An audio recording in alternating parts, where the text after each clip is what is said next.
Good evening, dear listener. You're safe here at Olympus Dreams. The world outside can wait while we wander through stories older than cities, softer than candlelight. If you'd like more gentle journeys, a soft like or subscribe keeps the lantern lit here. Let yourself settle now and drift with me to a kingdom where olive groves met the sea, and beauty became both blessing and burden. There was a kingdom once, nestled where the Mediterranean kissed rocky shores and ancient olive trees grew silver in the salt wind. The king who ruled there was neither particularly wise nor especially foolish. He governed fairly, paid tribute to the gods, and had been blessed with 3 daughters. The eldest was beautiful in the way morning light is beautiful, pleasant, expected, warmly received. The second daughter possessed beauty like a well-made vase, admired, appreciated, suitable for display. But the youngest daughter, Psyche, was beautiful in a way that made the world pause mid-breath. Her beauty was not loud. It did not announce itself with gold or jewels or elaborate dress. It simply existed, the way moonlight exists on water, the way certain flowers open in darkness and fill the air with fragrance that has no source. When Psyche walked through the marketplace, buying figs or stopping to admire a potter's work, conversations would fade. Not from rudeness, but from a kind of reverence that rose unbidden in the chest. Mothers would touch their children's shoulders and whisper, "Look, remember this." Old men who had seen 50 harvests would shake their heads and murmur to their wine that the gods had surely walked among mortals again. The kingdom's artisans began to paint her face on amphorae. Poets who had never spoken to her composed verses about the curve of her cheek, the darkness of her eyes, the way her hair caught light like a blackbird's wing. Sailors carried tales of her to distant ports, and soon travelers arrived from across the sea, making pilgrimages not to temples but to the modest palace where Psyche lived, hoping for a glimpse of the girl whose beauty had become legend. And here is where the trouble began, soft as the first crack in a perfect vase. In the kingdom, as in most kingdoms of that age, there stood a temple to Aphrodite. It was a beautiful structure, white marble columns holding up a roof painted with scenes of the goddess's birth from sea foam. Inside, her statue stood draped in silk, surrounded by offerings, rose petals and honey, wine and golden jewelry, the gifts of those who sought beauty or love, or the courage to speak to someone beautiful. The temple had never been empty. Morning and evening, supplicants climbed its steps, pressed coins into the offering box, whispered prayers into the air thick with incense. But as Psyche's fame spread like wine-staining water, the temple steps grew quieter. The priests noticed it first, fewer footsteps on marble, fewer voices echoing in the sacred space. The offering boxes grew lighter. The flowers left at the goddess's feet began to wilt before new ones replaced them. People still walked past the temple, but they did not stop. They were hurrying, you see, to the palace gardens, hoping to see Psyche feeding the doves or reading beneath the fig trees. Whispers began, the dangerous kind, spoken half in jest but believed in full. Is she not lovelier than Aphrodite herself? Has heaven sent us a goddess in mortal form? Why burn incense to a statue when such beauty walks among us, breathing and real? The comparisons grew bolder. Someone carved a small figure of Psyche and sold it in the market. Someone else wrote a hymn praising her beauty in terms previously reserved for the divine. A merchant, newly arrived from Athens, bowed to Psyche in the street and called her the true goddess of beauty. Psyche herself heard these whispers and felt not pride, but a cold weight in her chest. She had been raised to honor the gods, to leave offerings at their altars, to know her place in the order of things. This confusion between mortal and divine troubled her like a stone in her sandal, small but constant. She began avoiding the marketplace, taking walks in the olive groves at dawn when no one else stirred, hoping her absence might quiet the dangerous talk. But reputation, once released, moves like water. It finds every crack, flows into every space, impossible to recall. Her father, the king, began to notice emissaries arriving from distant cities, important men with gifts and formal speech, coming not to discuss trade or alliance, but to see his youngest daughter. They would present themselves in the throne room, make polite conversation, then ask with elaborate casualness if a glimpse of the princess might be possible. Yet for all this attention, for all the reverence and poetry and travelled miles, not one man asked for Psyche's hand in marriage. Her older sisters had married well, one to a prince of a neighbouring kingdom, the other to a wealthy landowner whose olive groves stretched to the horizon. But Psyche remained unwed, and as months became years, her father's confusion deepened into concern. Men worshipped her, but they did not court her. They brought gifts, but made no offers. They spoke of her beauty in temples and taverns, but none dared approach her father with a marriage proposal. It was as if they had decided, without speaking it aloud, that Psyche belonged to some higher order of being, to be admired as one admires a sunset or a perfect statue. Beautiful but untouchable, sacred but separate from the ordinary business of marriage and household and children. The queen noticed her daughter growing quieter, spending longer hours alone in the gardens. Psyche's beauty had not diminished. If anything, a certain sadness had deepened it, the way autumn light deepens the color of leaves. But she had begun to feel like an offering left too long on an altar, admired but never accepted, praised but never chosen. Her sisters visited with their children, their talk full of ordinary complaints about husbands and households. And Psyche would smile and hold her nephews, and feel a loneliness vast as the sea that bordered her father's kingdom. The king, troubled by his daughter's isolation and the unnatural way men treated her, consulted his advisers. They offered useless suggestions, perhaps lower her dowry, perhaps introduce her to more suitors, perhaps commission more portraits to spread her fame further. None of it addressed the real problem, which was that men had started treating his daughter not as a woman, but as a divine mystery, something to wonder at from a distance but never dare to touch. Finally, the queen spoke the words both had been avoiding. "We must consult the oracle." The king closed his eyes and nodded. The oracle of Delphi sat far to the north, carved into the rocky slopes of Mount Parnassus, where Apollo's priestess breathed sacred vapors and spoke prophecies that could not be ignored. It was not a journey one undertook lightly, and the truths learned there were often harder than the questions asked. The king prepared gifts, golden tripods, wine aged in clay jars, fine wool dyed with precious purple. He sent his most trusted adviser and a retinue of servants on the long road north, carrying one question written on a scroll sealed with wax. "What fate awaits our daughter Psyche, and why will no man marry her?" While they waited for the delegation to return, autumn settled over the kingdom. The olive harvest came and went. Storm clouds gathered over the sea, and Psyche walked the palace gardens wrapped in a shawl, watching leaves spiral down from the fig trees, wondering what answer would return from Delphi, and whether knowing her fate would be better or worse than this strange, beautiful imprisonment she had not asked for and could not escape. The delegation returned on a morning when mist clung to the olive groves like wet wool. Psyche watched from her window as the horses came through the gates, their riders dusty and silent. Her father's adviser dismounted slowly, as though age had found him on the road and settled into his bones. He carried a leather case pressed against his chest, and his face held the expression of a man who had looked into a well and seen something other than water. The king received him in the small council chamber. Not the throne room. Psyche's mother was summoned. The doors were closed. Servants moved through the corridors afterward with troubled faces, speaking in whispers that died when anyone approached. By evening, the entire palace knew that something terrible had been learned at Delphi, though no one could say exactly what. Psyche was called to her father's chamber after sunset. She found both parents sitting close together, which was unusual. Her mother's eyes were red. Her father looked as though he had aged a decade since breakfast. Between them, on a low table, sat a cup of wine, untouched and growing warm. Her father gestured for her to sit.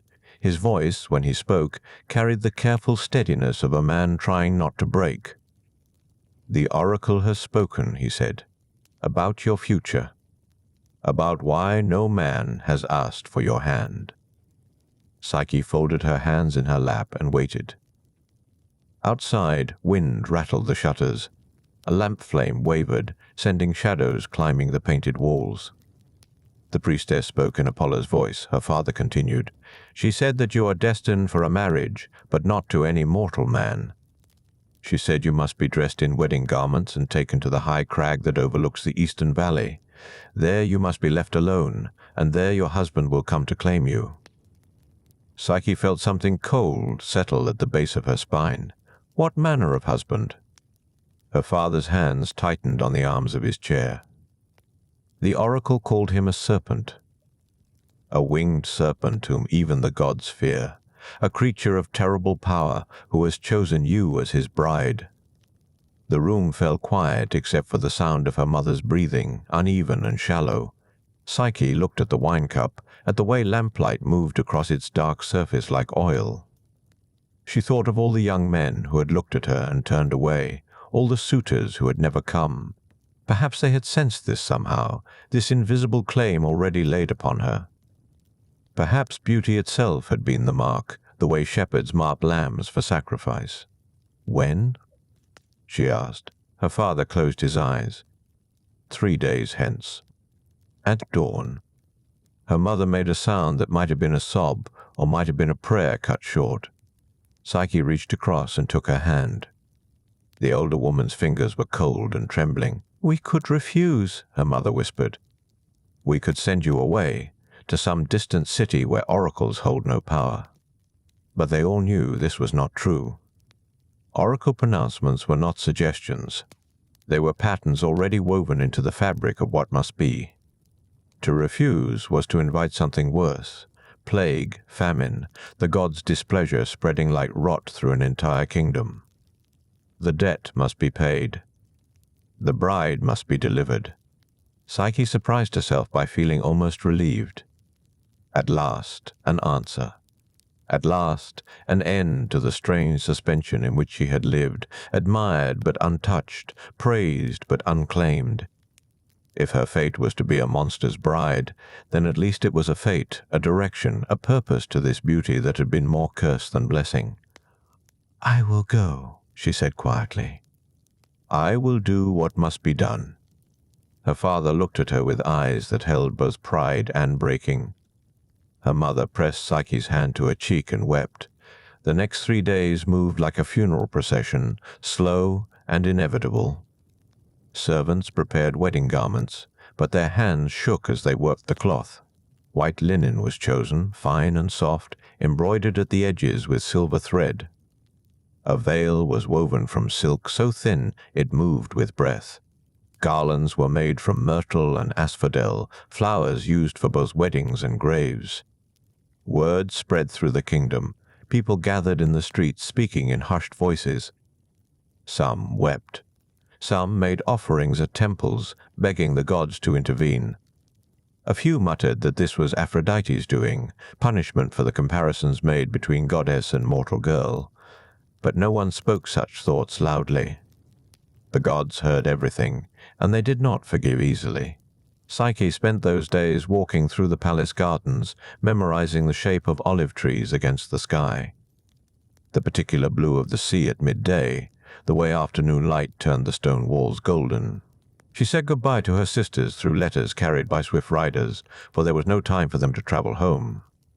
She wrote carefully, telling them she loved them, that they should not grieve. That fate was simply moving as it must. On the final evening, her mother came to her room and sat on the edge of the bed as she had when Psyche was a child. They did not speak.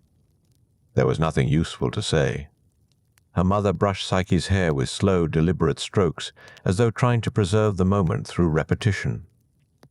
When she finally left, she kissed her daughter's forehead and whispered something Psyche could not quite hear. Dawn came cold and gray. Mist rose from the sea in thick banks that swallowed the horizon. Psyche, dressed in the white garments, allowed the veil to be placed over her head accepted the garland of myrtle and asphodel. She looked at herself in the polished bronze mirror and saw a bride, or a ghost. It was difficult to tell the difference. The procession formed in the palace courtyard. Her father, pale and hollow-eyed, her mother, veiled and silent. Priests carrying incense that smelled of frankincense and sorrow. Musicians with flutes and drums playing the slow wedding march that sounded more like a dirge.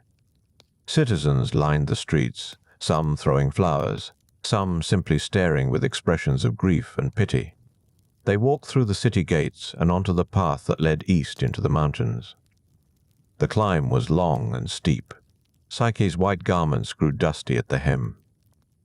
The musicians fell silent partway up, their breath needed for walking.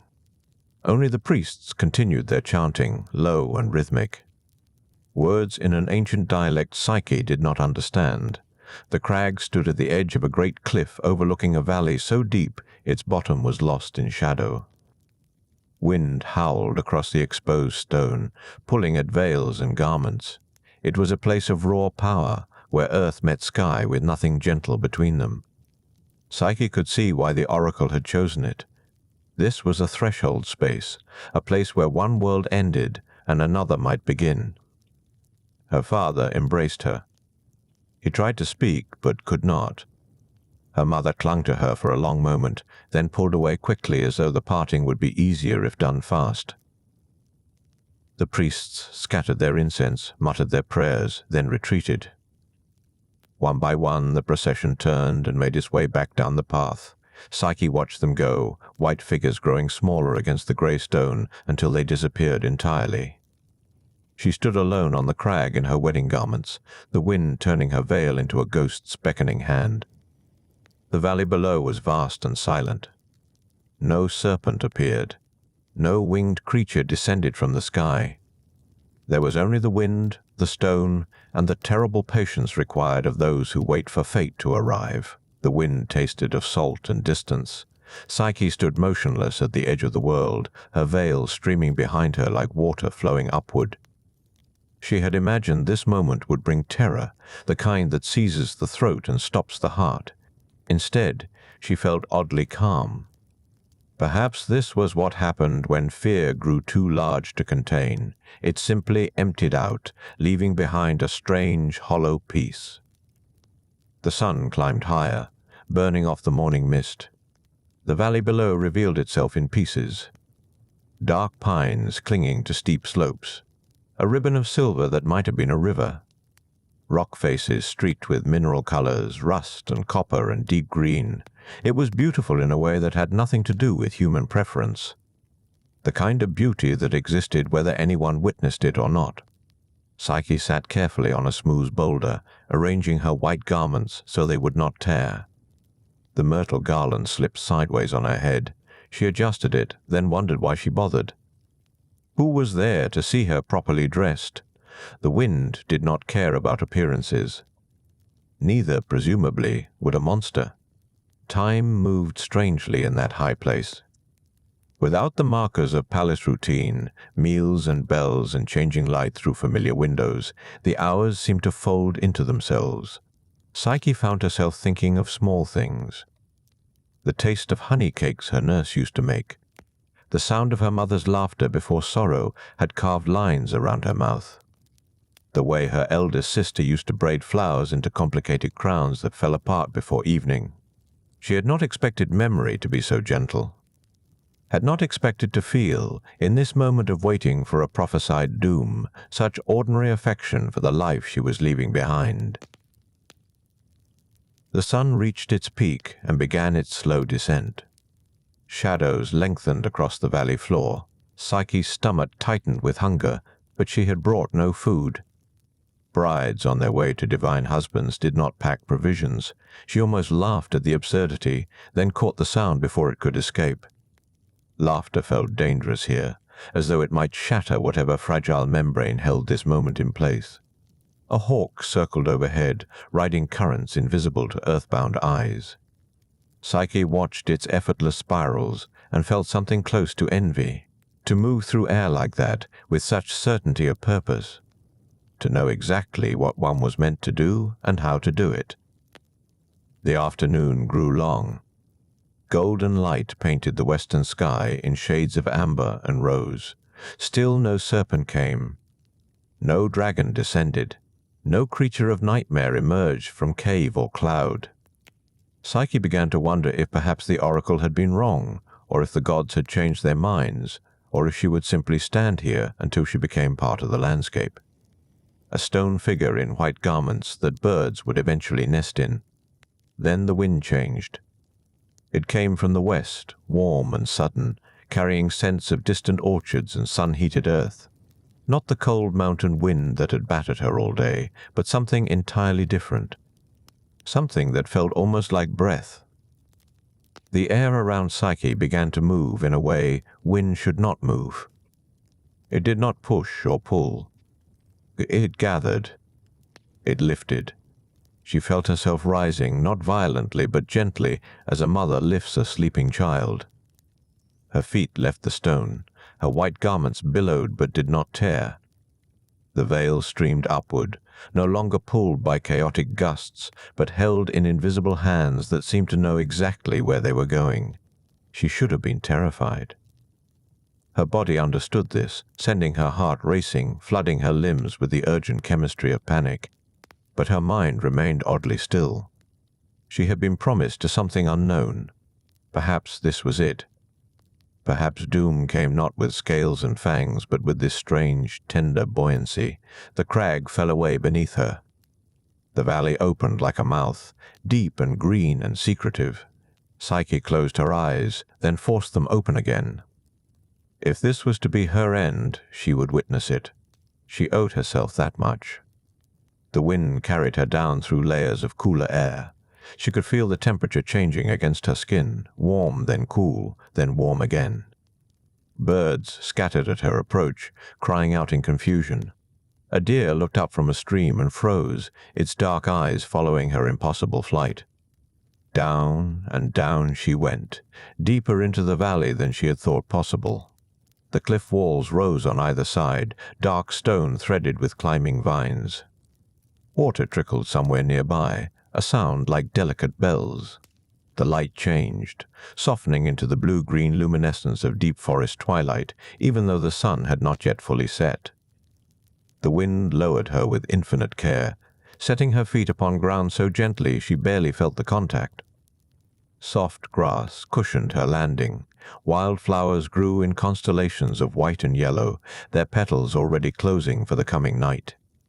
Psyche stood breathless in a hidden meadow surrounded by walls of stone and trees. The air smelled of honeysuckle and something else, something she could not name. A sweetness that seemed to come from the earth itself, as though the ground here exhaled perfume. Before her, rising from the meadow like a dream that had forgotten to fade at dawn, stood a palace. It was built of white marble that held the last daylight and magnified it, glowing as though lit from within. Slender columns supported arched doorways tall enough for giants.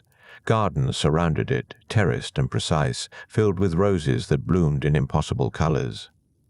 Fountains played in courtyard spaces, their water catching light and throwing it back in shattered rainbows. No guards stood at the gates. No servants moved along the paths. The palace simply waited, beautiful and silent, its doors standing open in what might have been invitation or might have been something else entirely. Psyche took a step forward, then another. Her white wedding garments whispered against the grass. The myrtle garland had somehow stayed in place despite her flight through the air. She touched it to make sure it was real, that she was real, that any of this was happening outside the landscape of dream. The wind that had carried her here now moved around her in gentle circles, almost playful, urging her forward without force. She walked toward the palace because there seemed nothing else to do, and because the alternative was to stand frozen in the meadow until night fell and brought whatever creatures prowled valleys where palaces appeared from nowhere. The marble steps felt smooth beneath her feet. The doorway's shadow fell across her like cool water. Psyche paused at the threshold, some ancient instinct warning that to cross it would be to accept something. to enter into an agreement whose terms she did not yet understand, but she had already been given to fate. The oracle had spoken. The gods had arranged this, whatever this was. Turning back was not a choice that remained available to her. She stepped inside. The interior of the palace breathed with light that came from everywhere and nowhere. Psyche's eyes searched for torches, for braziers, for oil lamps hung from bronze chains, but found none. The illumination simply existed, soft as dawn through fog, emanating from the marble itself as though the stone remembered sunlight and could not help but give it back. She stood in an entrance hall so vast her footsteps should have echoed, yet the space swallowed sound with the gentleness of snow falling on water. Columns rose like forest trunks, their capitals carved into shapes that resembled flowers she had never seen. The floor beneath her feet was inlaid with patterns that seemed to shift when she looked directly at them, geometric designs that became waves, became stars, became something else entirely. No dust gathered in the corners, no cobwebs hung from the ceiling's height. Everything possessed the quality of being perpetually new, as though the palace had been completed moments before her arrival and would remain forever in this state of perfect beginning. Psyche walked forward because standing still felt more frightening than moving. Her white garments made small sounds against the marble, the only noise in all that vast silence. The myrtle garland slipped again, and she adjusted it with trembling fingers, needing something familiar to anchor herself. Doorways opened on either side, revealing chambers filled with wonders. One room held a pool fed by invisible springs, its water so clear it looked like polished glass. Another contained shelves of scrolls, thousands of them, their edges gilt and perfect. A third room was simply full of flowers, great vases and baskets overflowing with blooms that should not exist in the same season. Roses beside winter jasmine, spring lilies next to autumn chrysanthemums. Yet nowhere did she see a living soul. No servants arranging those flowers, no scribes reading those scrolls, no one bathing in that crystal pool. The palace felt less abandoned than paused, as though its inhabitants had stepped away for a moment and would return at any instant. At the hall's far end, a staircase curved upward into shadows that the gentle light could not quite penetrate. To the right, an archway led into what looked like a dining chamber. Psyche could see a table there, long and low in the manner of her homeland, set with plates of bronze and cups of silver. Her stomach clenched with sudden hunger. She had not eaten since dawn, since that last meal in her father's house that had tasted of tears and forced smiles. How many hours had passed since then? Time felt strange here, elastic, as though the valley operated by different rules than the world above. She moved toward the dining chamber, drawn by need and curiosity in equal measure. The table held food, though she had heard no servants preparing it, smelled no cooking fires. Bread still warm from the oven, its crust golden and cracked, cheese white as snow, drizzled with honey that caught the light. Olives glistening with oil, figs split open to reveal their ruby interiors. Wine in a pitcher of hammered gold, dark and fragrant. Psyche reached toward the bread, then hesitated. Stories from childhood whispered warnings, food in strange places, offerings from invisible hands, the price of eating in a realm where normal laws might not apply.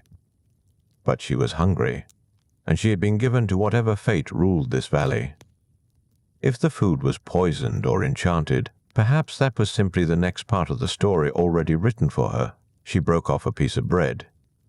It was soft, still radiating warmth, and when she bit into it, the taste was better than any bread she had ever known. Simple and perfect, the essence of grain and salt and fire made manifest. She ate slowly, sitting at the empty table in the beautiful room, and with each bite felt strength returning to her limbs. The cheese was rich and sharp. The honey tasted of wildflowers and summer. The wine warmed her chest and softened the edges of her fear without blurring her thoughts. When she had finished, the plates remained where she had left them. No invisible servants rushed to clear them away. The palace simply waited, patient as stone, as Psyche rose and began to explore. Room after room revealed itself as she walked. A chamber filled with instruments that made no sound, lyres and flutes and drums waiting for hands that never came. A library where the scrolls smelled of cedar and old mysteries. A bathing room with pools of different temperatures, cold and warm and hot, steam rising from the latter like breath in winter air.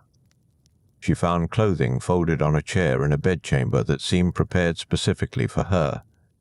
The bed was vast, covered in fabrics softer than anything her father's wealth had ever purchased. The clothes were simple but fine, a robe of deep blue that felt like water against her skin. Psyche removed her wedding garments with relief. The white cloth she had worn all day now wrinkled and stained with mountain dust. She bathed in the warm pool, letting the water unknot the tension in her shoulders. The myrtle garland she set aside carefully, though she could not have said why she wished to keep it. Dressed in the blue robe with her damp hair loose around her shoulders, she felt almost human again, almost herself. The terror of the mountain and the strangeness of her flight had receded into something more manageable, a kind of wondering acceptance. Evening was gathering in the valley outside. She could see it through windows that required no shutters, darkness pooling in the garden's corners, while the palace's sourceless light continued to glow. Night birds began their songs. The fountains played on, their music unchanged by the coming dark.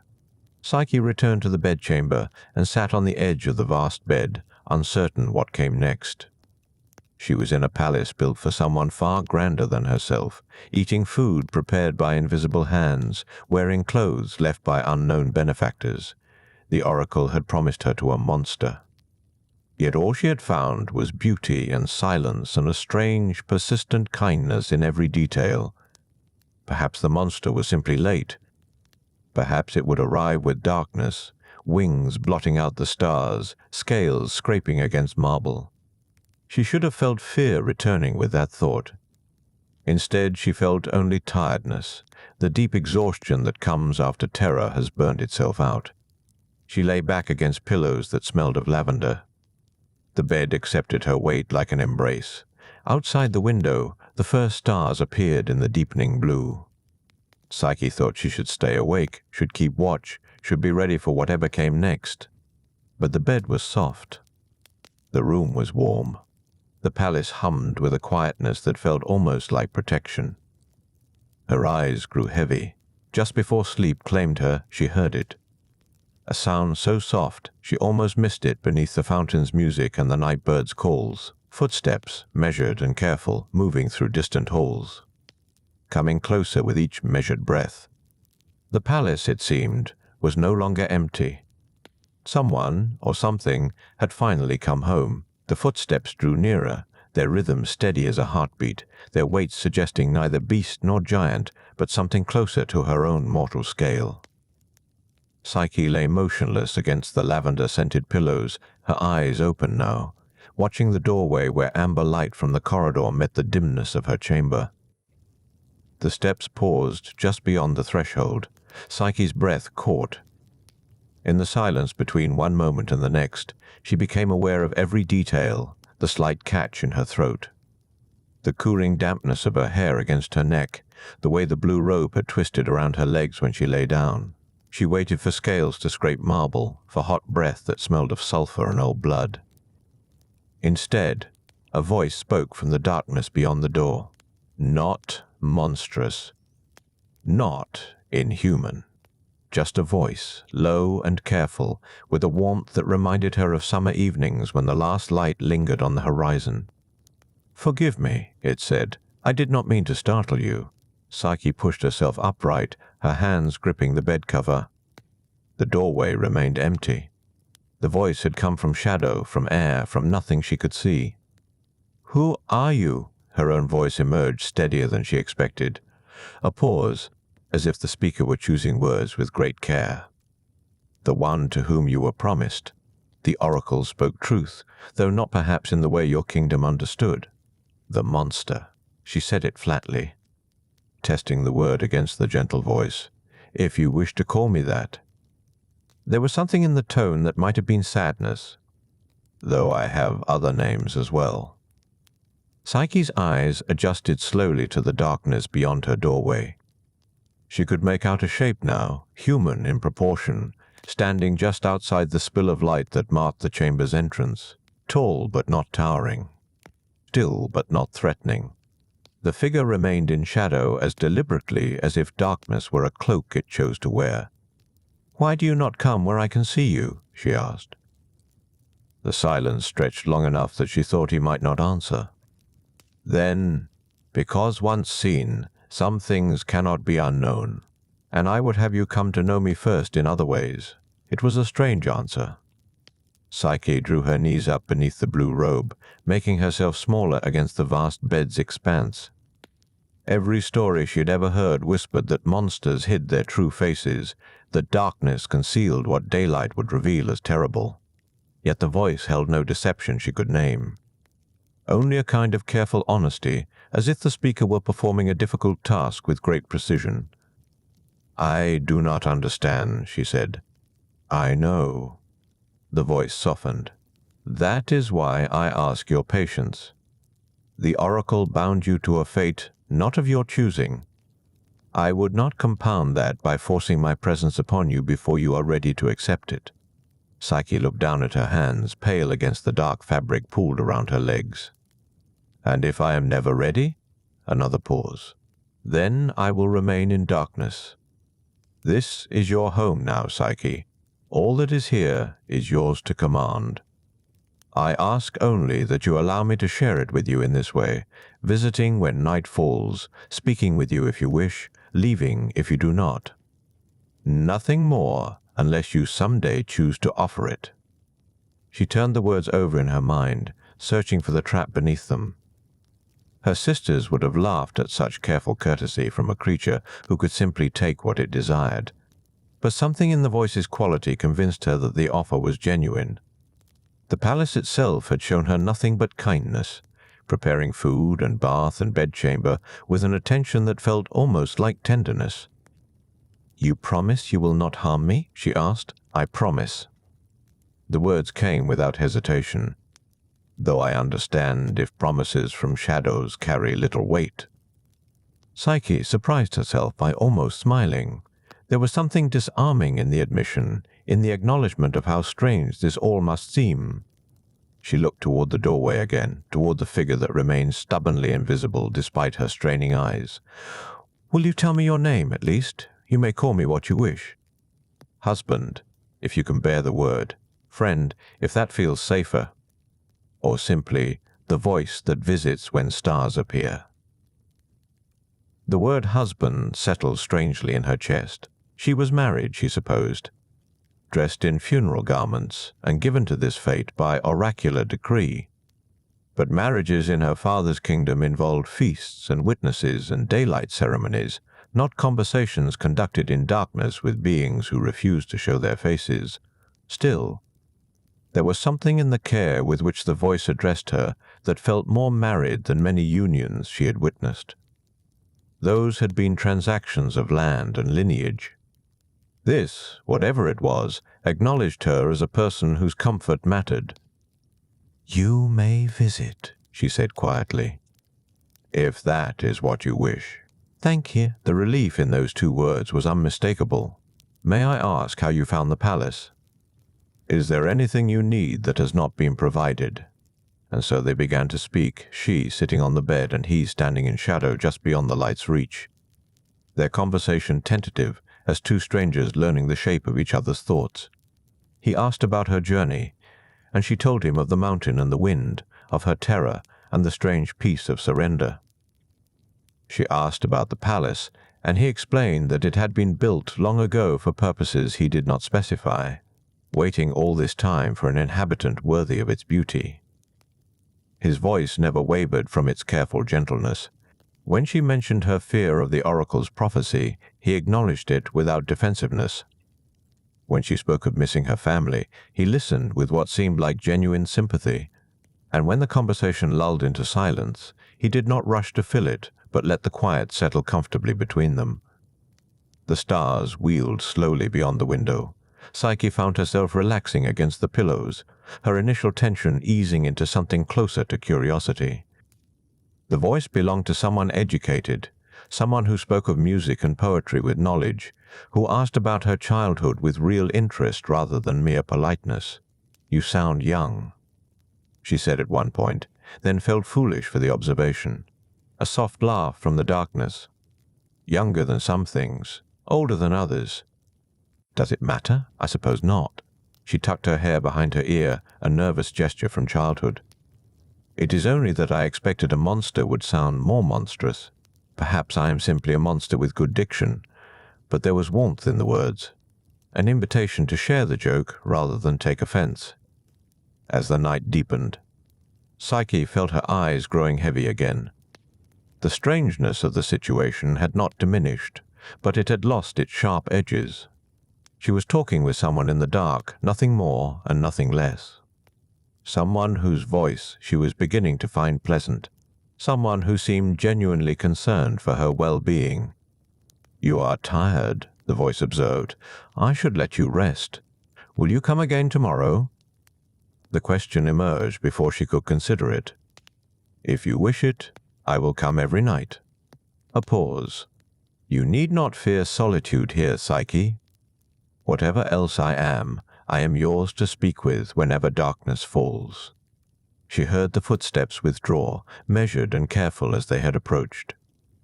The palace settled back into its humming silence, fountains playing their endless song, night birds calling from the garden's depths. But the bedchamber felt different now. Less like a beautiful prison, and more like a place where someone had visited with kindness. Psyche lay back against the pillows, pulling the soft coverlet up beneath her chin. The stars continued their slow procession beyond the window. Somewhere in the palace, she imagined, the voice had retreated to whatever space it occupied during the day. Perhaps it stood in another chamber, equally vast and equally empty, waiting for sunset to arrive again. She closed her eyes and let sleep rise around her like warm water. The mystery had not been solved, but it had become gentler. She was married to a voice in the darkness who spoke with courtesy and never showed his face. Tomorrow she would wake in this impossible palace and continue learning its secrets.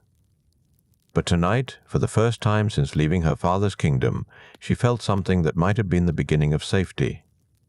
And so, in this enchanted place where mortal and immortal touched without quite meeting, Psyche drifted into dreams. Days became weeks, and the pattern established itself with the gentle inevitability of tides. Psyche would wake to find breakfast waiting in whatever chamber she chose to explore that morning. Sometimes she ate in the garden courtyard, where vines heavy with grapes climbed marble columns. Other times she carried her plate to a balcony overlooking valleys that stretched toward mountains whose peaks touched clouds. The palace revealed itself slowly, as if deciding whether to trust her with its secrets. She discovered a library where scrolls lined walls from floor to ceiling, their contents written in languages both familiar and strange. A music room held instruments she had never seen, lyres with strings that hummed when wind passed through open windows, drums that seemed carved from single pieces of wood darker than midnight. In the afternoon she bathed in pools fed by hot springs that bubbled up through the floor itself. The water smelled faintly of minerals and wild flowers. She would float on her back, watching steam curl toward the ceiling in shapes that reminded her of dancers, of birds, of her sisters' faces. That last thought always brought an ache. She wondered what her family believed had become of her, whether they mourned at an empty tomb or simply tried to forget the daughter given to fate. Her father's lined face appeared in her mind at odd moments, and she would have to press her palm against her chest where grief gathered like stones. But when darkness fell and the voice returned, she found herself speaking of these sorrows aloud. Her invisible husband listened without interruption, and though she could not see his expression, she sensed genuine sympathy in the quality of his silence. "Do you miss them terribly?" he asked one night as they sat together, she on her usual chair in the receiving room, he somewhere in the shadows near the window. "I miss ordinary things," Psyche said. "My younger sister's laugh, the way my mother hummed while weaving, even my father's terrible jokes at dinner." She smiled despite the sadness. He would tell the same stories every feast day, and we would all pretend we had never heard them before. Family rituals. The voice seemed to smile as well. Small repetitions that marked time passing. Yes, she traced a pattern on the arm of her chair. I suppose I took them for granted. The certainty that tomorrow would bring the same faces, the same rhythms. They sat in comfortable quiet for a while. Somewhere in the palace depths, water dripped with musical regularity. The night air carried the scent of jasmine from the garden. I could arrange for them to visit, the voice said finally. If you wished it. Psyche sat forward, her heart quickening. You could? Zephyrus brought you here safely. He could carry others just as gently. A pause. Though I must ask you to be cautious, Psyche. Not all family reunions bring joy. Sometimes distance preserves affection better than proximity. You sound as if you speak from experience. I have observed much in my time. The voice shifted, as if he had turned away slightly. Human hearts are complicated things. Love and envy often grow from the same root. Psyche considered this. Her sisters had always been kind to her, though she remembered certain looks when suitors came calling. The way their smiles would tighten when visitors praised Psyche's beauty above theirs. But surely blood ran deeper than jealousy. Surely her sisters would rejoice to see her alive and well. I would like to see them, she said quietly, even if only once, to let them know I am safe. Then it shall be arranged. He did not sound pleased, but neither did he argue further. Tomorrow, if you wish. Zephyrus will bring them at midday and return them before sunset. Thank you. She wanted to reach toward the darkness where he stood, but restrained herself. The rules were clear. He existed in shadow. She remained in light. Neither crossed that boundary. There is something I must ask of you, though. His voice grew serious. When they come, they will see the palace. They will see the treasures, the luxury. They will ask questions.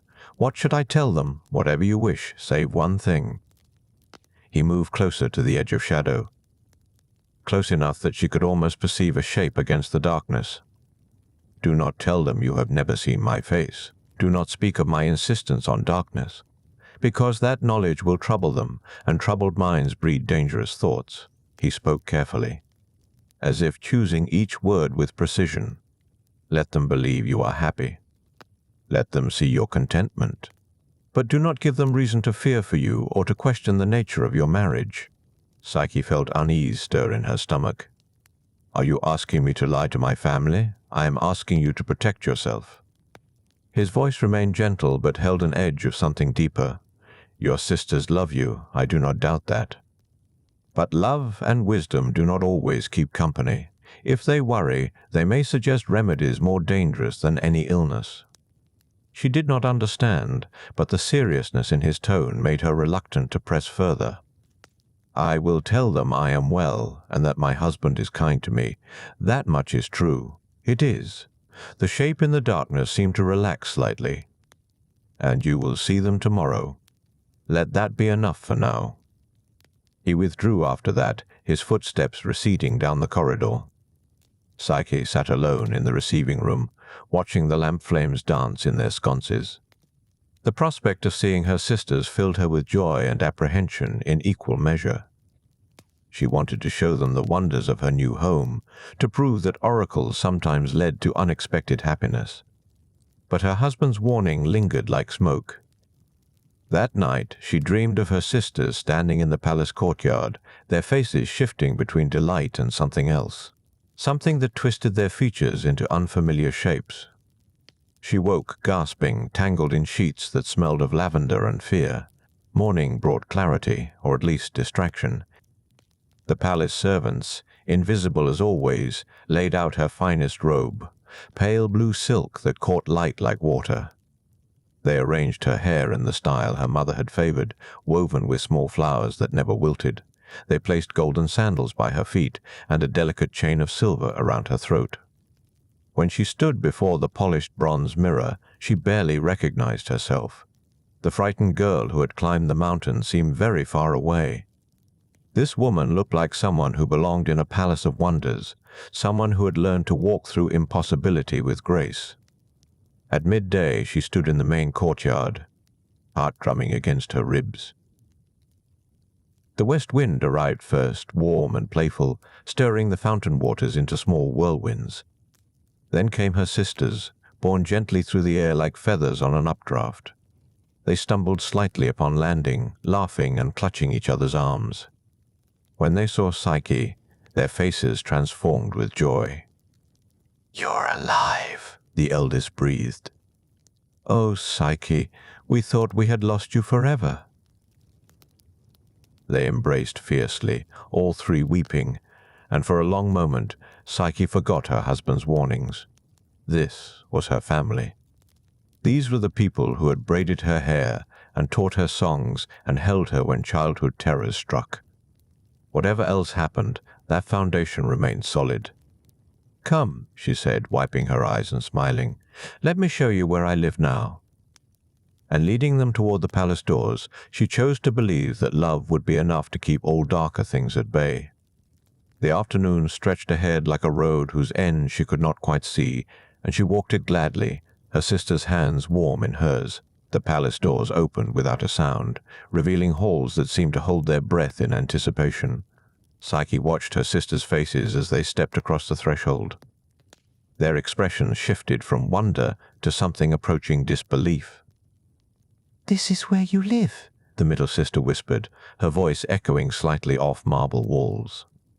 "Every day," Psyche answered, leading them deeper inside. They passed through the entrance hall with its ceiling painted like a summer sky. The eldest sister tilted her head back, staring at clouds that seemed to move when viewed from the corner of one's eye. The youngest ran her fingers along a column, feeling the cool smoothness of stone that had never known chisel or hammer. "And you have servants?" the eldest asked. "Of a kind, though I never see them." Psyche gestured to a table that appeared in an alcove bearing wine and honeyed figs. "They anticipate every need before I speak it." Her sisters exchanged a glance she could not interpret. They accepted goblets of wine, drinking slowly while their eyes catalogued every detail. The golden thread in the tapestries, the alabaster lamps that burned without smoke, the floors inlaid with patterns that seemed to shift like water when light crossed them. Psyche led them to the garden next. Afternoon sun poured through the colonnade, warming the grapevines that twisted up marble pillars. A breeze carried the scent of jasmine and something wilder, something that belonged to mountains and hidden valleys. "Your husband must be extraordinarily wealthy," the middle sister said, plucking a grape and examining its perfect form. "I suppose he is." Psyche had never considered it in such terms. The palace simply existed, like breathing or sunlight. "But he does not speak of possessions or gold." "What does he speak of?" The younger sister's question came too quickly, too sharp. Psyche thought of the long conversations in darkness. "Philosophy and poetry, the names of stars. Stories older than written language. He speaks of many things. He is kind and patient, and he treats me with gentleness." "But you must see how he dresses," the eldest pressed, "the quality of his robes, his jewelry." "What does he look like?" The question landed like a stone into still water. Psyche felt ripples spreading outward, disturbing something she could not name. She remembered her husband's warning. Her pulse quickened. "He is handsome." The lie came easier than expected. Not a complete falsehood. She believed he must be beautiful, though she had never tested that belief against sight. "Dark-haired, I think. Tall, strong." "You think?" The middle sister set down her goblet with too much force. "The lighting in the evening is dim," Psyche said, improvising. "We prefer shadows to harsh lamplight. It creates a more peaceful atmosphere." Her sisters looked at each other again. That same glance, carrying meaning she could not decipher. The afternoon suddenly felt heavier, as if the air itself had thickened. "Come see the bathing pools," Psyche suggested, desperate to shift the conversation. The water comes from hot springs deep beneath the palace. She led them through corridors she had explored during her first weeks here. The palace still surprised her sometimes. A new room would appear where she remembered only wall.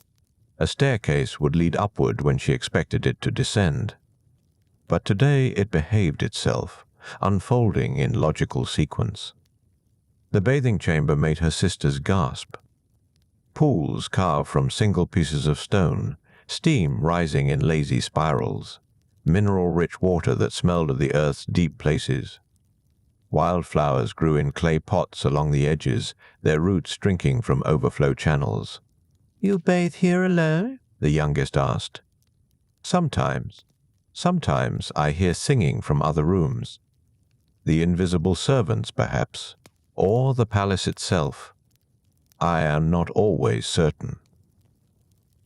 The eldest sister trailed her hand through the water, watching ripples spread and break against stone. "And at night your husband joins you in the darkness of your chambers." It was not a question. Psyche felt heat rise to her face. "He is my husband," she said quietly. "Of course." The eldest withdrew her hand, drying it on her robe. "We only worry. The oracle spoke of a monster. The oracle also said I would find my husband on the mountain." "And I did, in a manner of speaking." Psyche tried to keep her voice light. "Prophecy has strange ways of fulfilling itself." They wandered back through the palace after that, speaking of smaller things. The middle sister admired the library with its countless scrolls. The youngest marveled at the music room where instruments played themselves when the mood struck. But something had shifted. A tension threaded through their words like wire through silk. When the sun began its descent toward the western hills, Psyche felt both relief and sorrow. She had wanted this reunion, had ached for it. But now she sensed shadows gathering at the edges of their fellowship. They stood in the courtyard where they had first embraced. The fountain sang its endless song. Light turned golden, then amber, preparing for evening's arrival. "Will you visit again?" Psyche asked, though part of her feared the answer. "If your husband permits it," the eldest said. "He will. He wants me to be happy." "Does he?" The middle sister's voice carried an edge. "Or does he want you compliant, hidden away in this beautiful prison where no one can see what becomes of you in the dark?" Psyche felt the words like a slap. "It is not a prison. I can leave whenever I wish." "Can you?" The youngest looked at her with something approaching pity. "Have you tried?" She had not. The thought had never occurred to her. Why would she leave this place of wonders for the ordinary world outside? But her sister's doubt planted seeds in soil she had thought settled. "I choose to stay," she said firmly. "Then we are happy for you." The eldest embraced her, but the warmth felt rehearsed. "Be well, sister." "Be careful." Zephyrus arrived with the scent of evening wind, lifting them gently into the air. They rose above the palace walls, growing smaller against the darkening sky. Psyche watched until they disappeared beyond the mountains, 3 dark shapes against deep blue. She stood alone in the courtyard as stars began their emergence. The palace around her felt suddenly vast and empty. Questions her sisters had planted began to grow, sending roots deeper than she would have preferred. What if they were right to worry? What if the darkness concealed something she should fear? Her husband had warned her against speaking of his invisibility, as if that knowledge itself posed danger. But why? What harm could come from her sisters knowing the truth? Unless the truth itself held threat. She shook her head, trying to dislodge such thoughts. Her husband had shown her only kindness. The palace provided everything. She lived in comfort and safety, desired by a being who treated her with respect and tenderness. What more could she reasonably want? The answer came unbidden. Sight, knowledge, certainty. She walked slowly back inside, her golden sandals whispering against stone. The palace seemed to hold its breath, waiting for something. In the receiving room, lamps already burned in their sconces. The chair waited where she always sat. Somewhere in the depths of the palace, water dripped its musical rhythm. Psyche sat and waited for darkness to deepen, waited for her husband's voice to emerge from shadow. But tonight, for the first time since arriving, she found herself afraid of what that darkness might be hiding. Her sisters had given her a gift she had not requested, the gift of doubt, and doubt, once planted, grows with remarkable persistence in even the most contented heart. The lamp oil had been sitting on the shelf in her bathing chamber for weeks now, perhaps longer. Psyche had noticed it the day after her sister's visit, though she could not say for certain it had not been there before. The palace had a way of providing what one needed before the need became conscious. A glass vessel, delicate as spider silk, filled with oil that smelled faintly of olives and something else. Bergamot, perhaps, or citrus blossoms. She had not touched it then, had not wanted to think about why it appeared. But tonight, 3 days after her sisters departed on Zephyrus's breath, Psyche stood in her chamber with the lamp in her hands. The vessel felt impossibly light, as if it might float away if she loosened her grip. Oil shifted inside with quiet whispers. Beside it on the marble shelf rested something else, a small blade, bronze and keen-edged. Also newly appeared, or newly noticed. The palace sometimes revealed what had been hidden in plain sight all along. Her husband's voice came from the darkness as it always did, emerging from the far corner where shadows gathered thickest. "You are troubled tonight." Psyche set down the lamp carefully. Her hands were shaking. "My sisters worry for me." "I know." A pause, filled with the sound of her own breathing. "I heard their questions, felt their doubt like winter entering the room. They think you hide your face because you are the monster the oracle promised." Silence stretched between them. Then, softly, "And you? What do you think?" She did not answer immediately. The question deserved honesty, though honesty would wound. "I think I do not know. I think knowledge has been kept from me, and I begin to understand that ignorance, however comfortable, is still a cage." He moved in the darkness. She heard fabric shifting, footsteps against stone. His voice, when it came again, was closer, though she still could not see him. "I have never lied to you." "No," she agreed. "But truth withheld is its own kind of deception. I asked only that you trust me, that you wait until the time was right." "And when will that be?" The words came sharper than she intended. "When will the darkness end? When will I be permitted to see what shares my bed each night?" Another silence. Then a sound she had never heard from him before, something like a sigh, or perhaps grief taking audible form. "If you saw me now, before you were ready, before the world had aligned itself properly, you would lose me. The knowledge would undo everything we have built here. How can seeing you destroy us? Because seeing is not neutral, because knowledge changes the knower. Because some revelations cannot be unseen, and their consequences ripple outward in ways that cannot be controlled." His voice grew quieter. "I am not what your sisters imagine, but I am also not what you might hope, and the gap between imagination and reality contains dangers I would spare you." Psyche felt tears threatening, hot and unwelcome. "So I must choose between knowing and keeping you, for now, only for now. There will come a time when seeing will not shatter what we have, but that time has not yet arrived." She wanted to believe him, wanted to surrender again to trust, to the comfort of this invisible marriage that had brought her such unexpected contentment.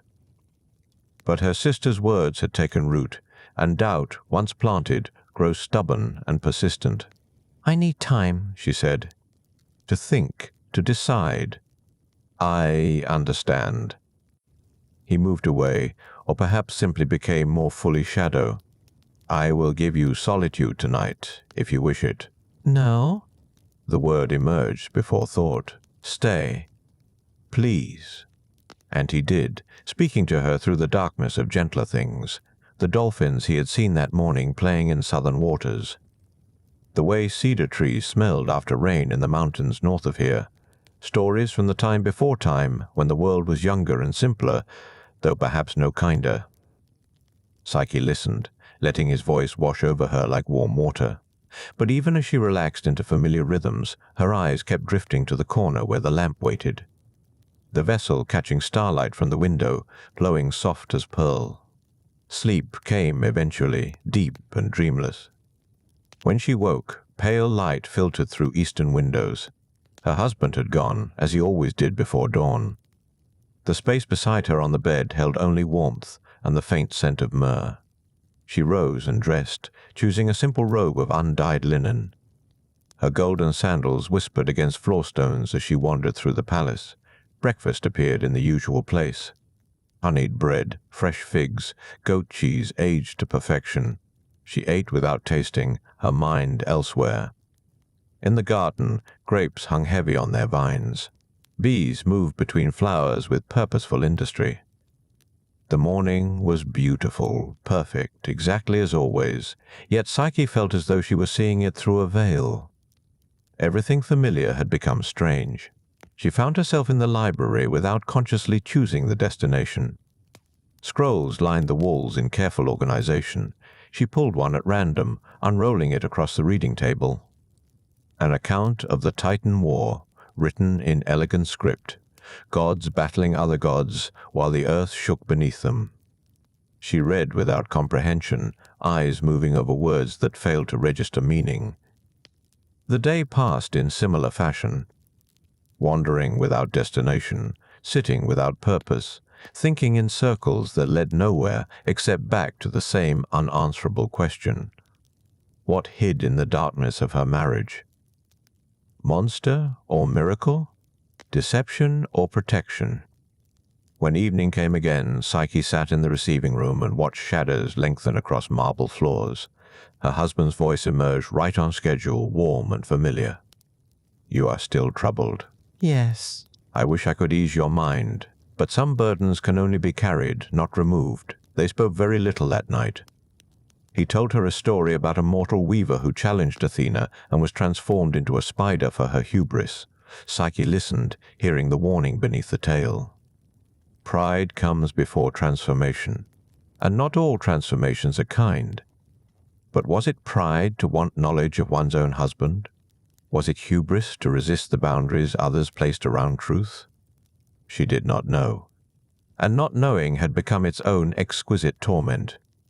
3 more days passed in this manner, Psyche moving through her beautiful prison, her husband speaking from darkness, and between them the growing weight of questions neither fully addressed.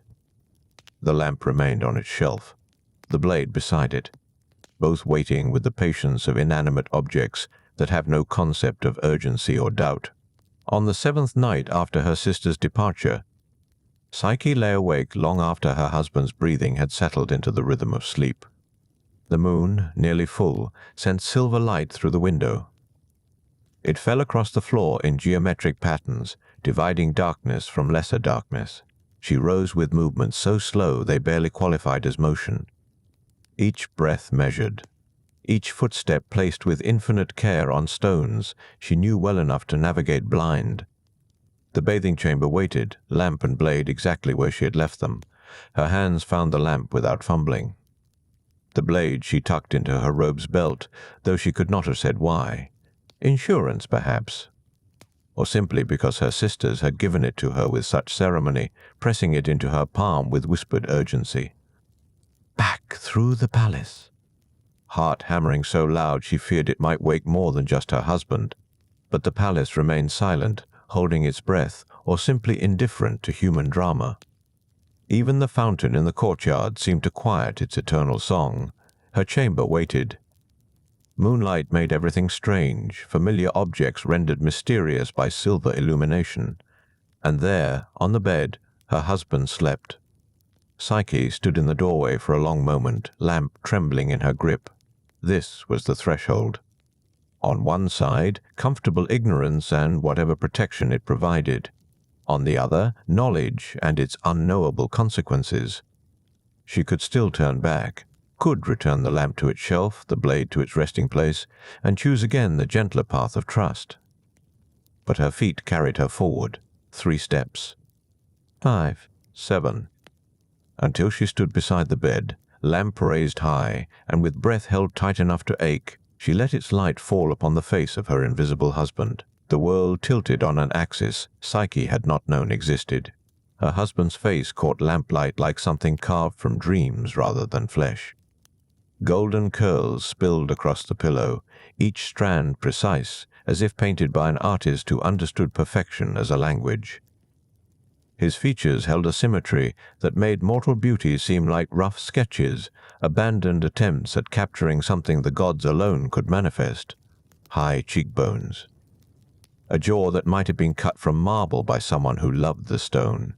Lips parted slightly in sleep, curved with the memory of laughter. And his skin, bronze touched with gold, smooth except for the smallest scar above one eyebrow. Evidence that even the divine could be marked by time or accident. But it was the wings that stopped her breath entirely.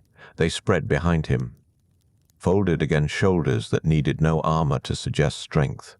White feathers layered like falling snow, each one edged with the faintest shimmer of gold. The wings moved slightly with his breathing, rustling with a sound like distant wind through olive groves. Not a monster.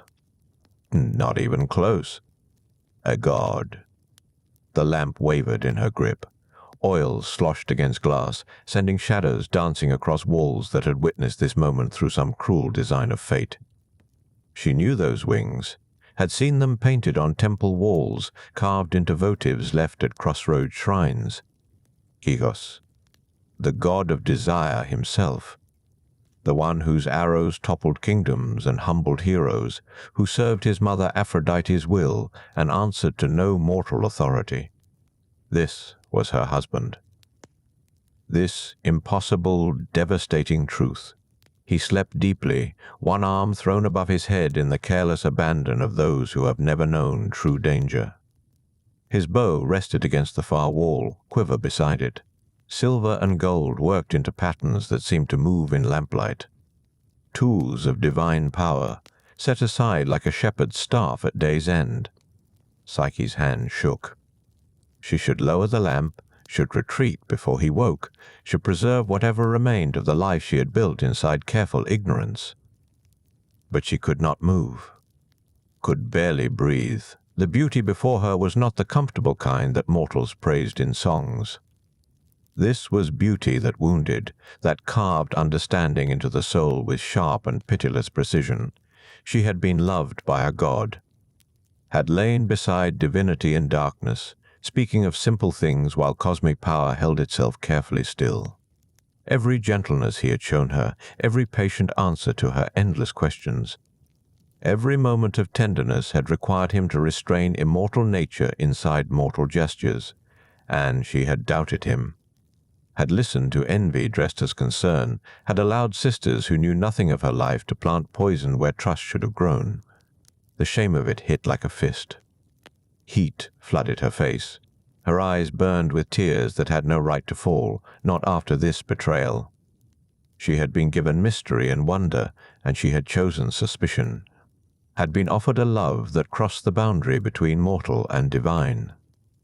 And she had answered it with a blade tucked into her belt and a lamp raised in secret. A drop of oil trembled on the lamp's lip. Psyche saw it gathering, saw the moment it would fall, but her hands shook too badly to steady the vessel. Time slowed to honey dripping from a spoon as the droplet elongated, separated, plummeted. It struck his shoulder with a sound smaller than a whisper, but his skin flinched at contact. A sharp intake of breath. Then his eyes opened. They were dark as night between stars, and in them Psyche saw the exact moment he understood what she had done. Not anger, though he had every right to it. Not even surprise, as if some part of him had always expected this ending.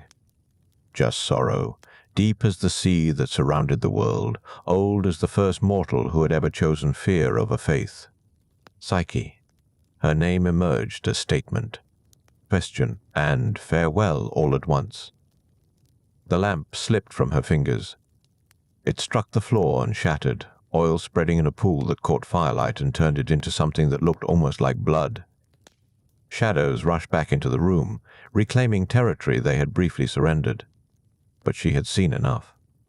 Would carry that face in memory until her own death, whenever that mortal ending found her. The most beautiful thing in creation, and the sorrow it wore because of her choice. Eros sat up slowly, his wings unfurled, each feather catching the dying lamp flame. They filled half the room, impossible and entirely real. Divine nature no longer constrained inside comfortable darkness. "I told you," he said softly. "I told you it was not yet time." "I know," her voice cracked. "I know. I am sorry. There were reasons for the darkness. Protections. My mother's anger has not cooled. I thought if I could keep you hidden, keep this love secret until it became undeniable, until even she could not undo what we had built." He stopped, shook his head. "But you could not wait.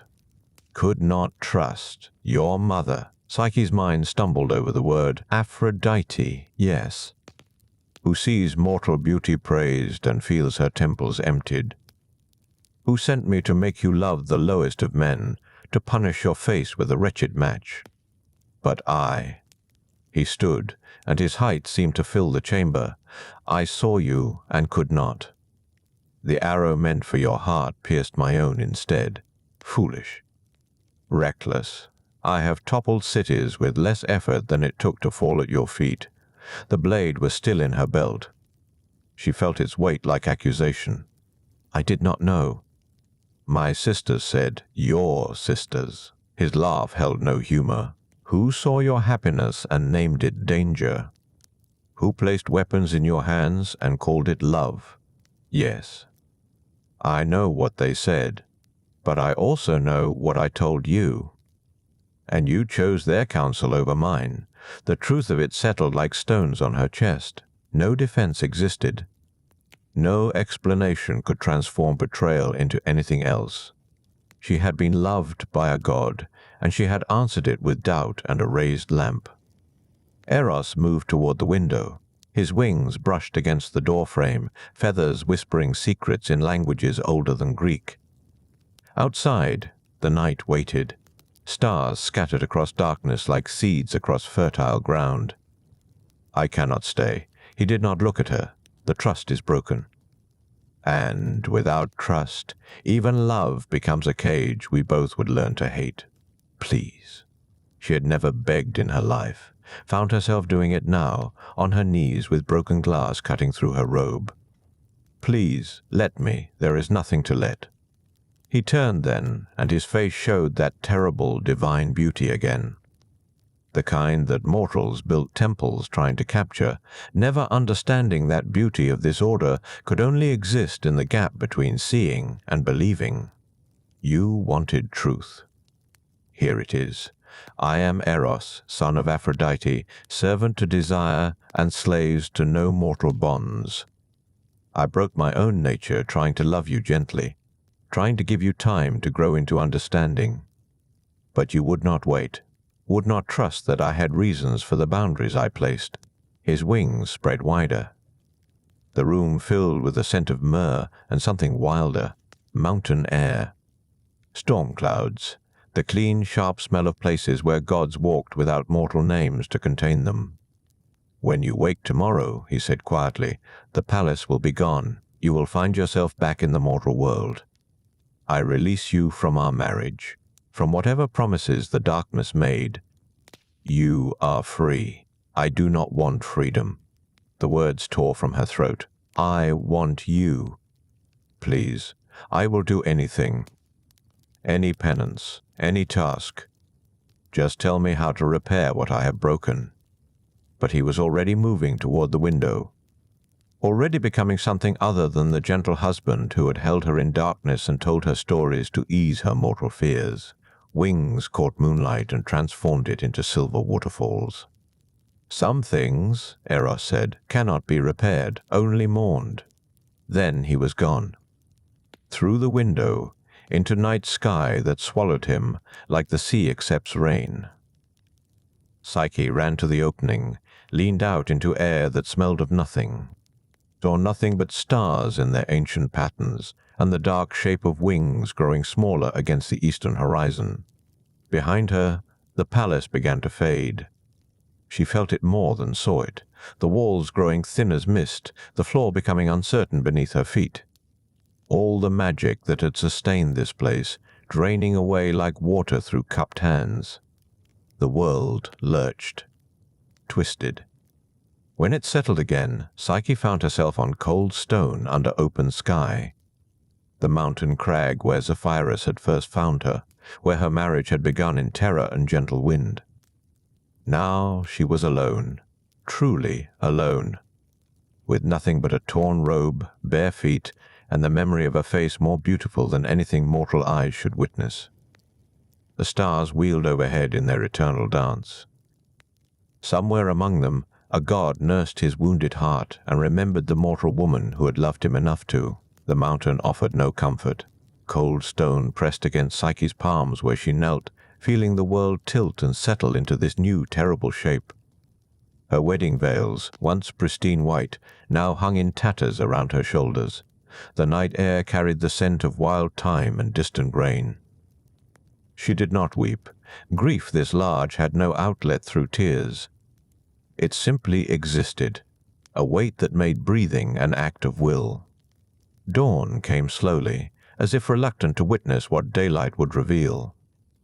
Pink light crept across the horizon, touching the olive groves far below where her father's kingdom spread like a child's toy village.